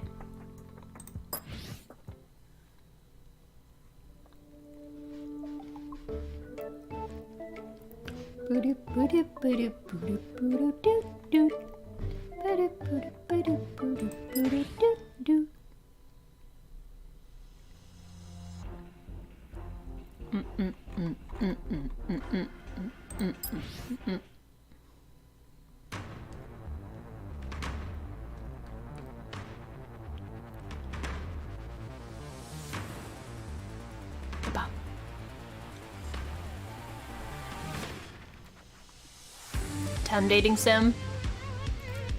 I would love to make a LUNACATTUS or bondEN dating simulator at some point.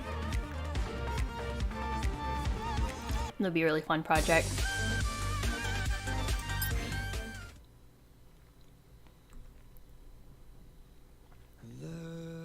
Oh, I love this song.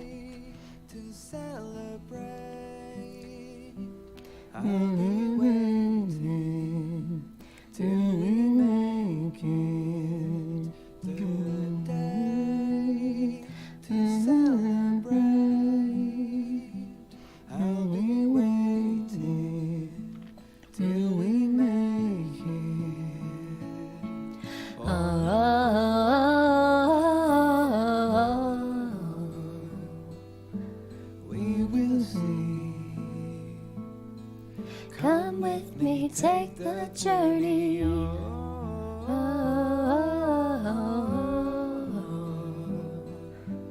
We will see. Come with me, take the journey. I wish it was longer.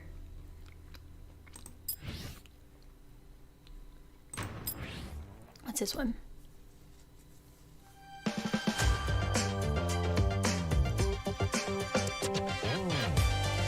Wait, what is this? I don't remember this at all.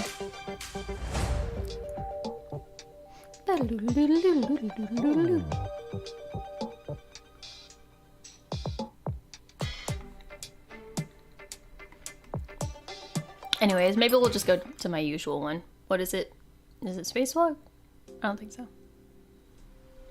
No. I think it's Crises.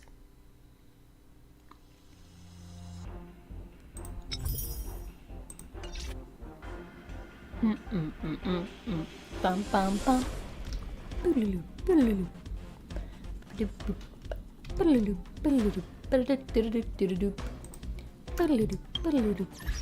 I gotta do this so the protag doesn't moan.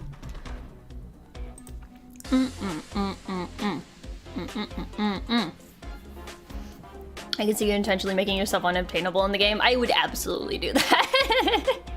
You guys know me so well. It's probably like no matter what route you do, we just end up with each other. It just becomes Yuri. Bam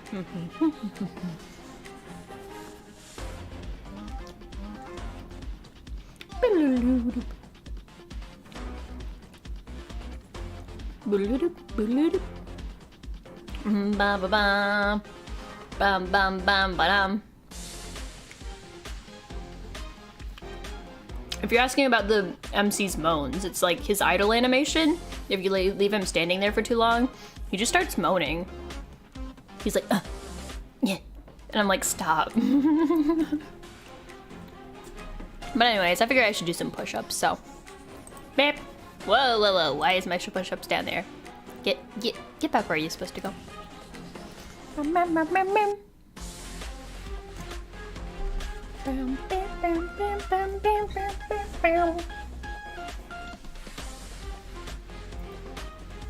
He should stop, but can I keep doing it? No.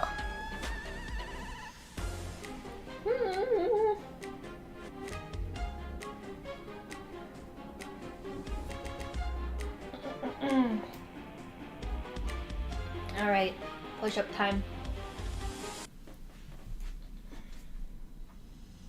1, 2, 3, 4, 5, 6, 7, 8, 9, 10. Easy. What's my favorite type of music? I don't know, just like pop and rock. Basically, if it's from an anime or something that I like, I'll probably like it. For me, it's more about the emotional connection that I have to the song than like what type of song it is, you know? All right, sit-ups. You guys can hear my cracking knees. Hup.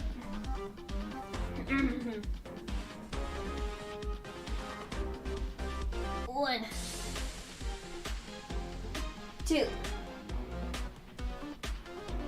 3, 4, 5, 6, 7, 8, 9, 10, 11, 12, 13, 14, 15. Ah.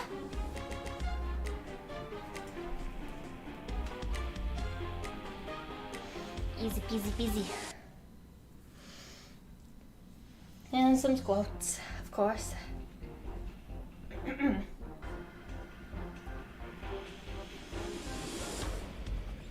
Where's a good place to squats?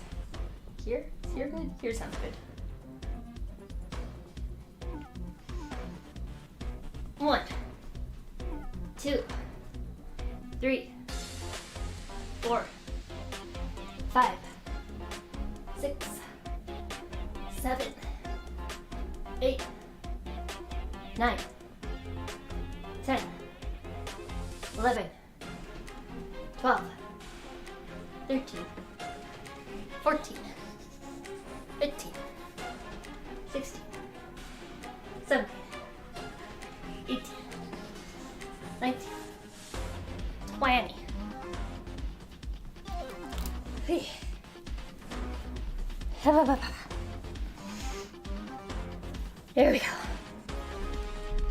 Ah.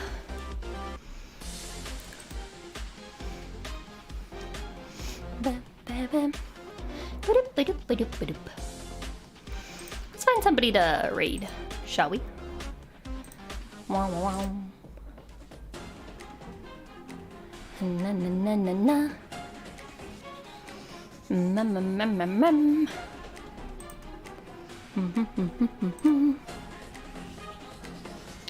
na na.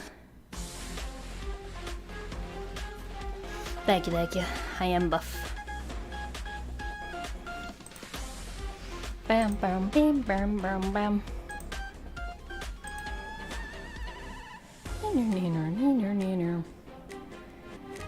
There aren't many options of people streaming right now, so I think we're just gonna end off the usual. Just my chill, smooth jazz.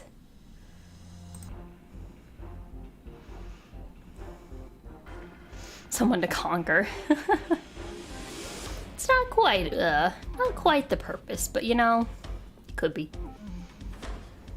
But no raid tonight. Yep. I need to find more people that stream at this hour. Beep burp beep bop boop. Alright guys, that's gonna be Otsutem from me. I'll post my schedule in just a bit and then post my my arts for today. It might be a little while before the art is ready. But it'll still be before midnight somewhere, probably. This is just how my schedule is right now. Just don't worry about it. Anyways, bye-bye. Otsutem. Bye!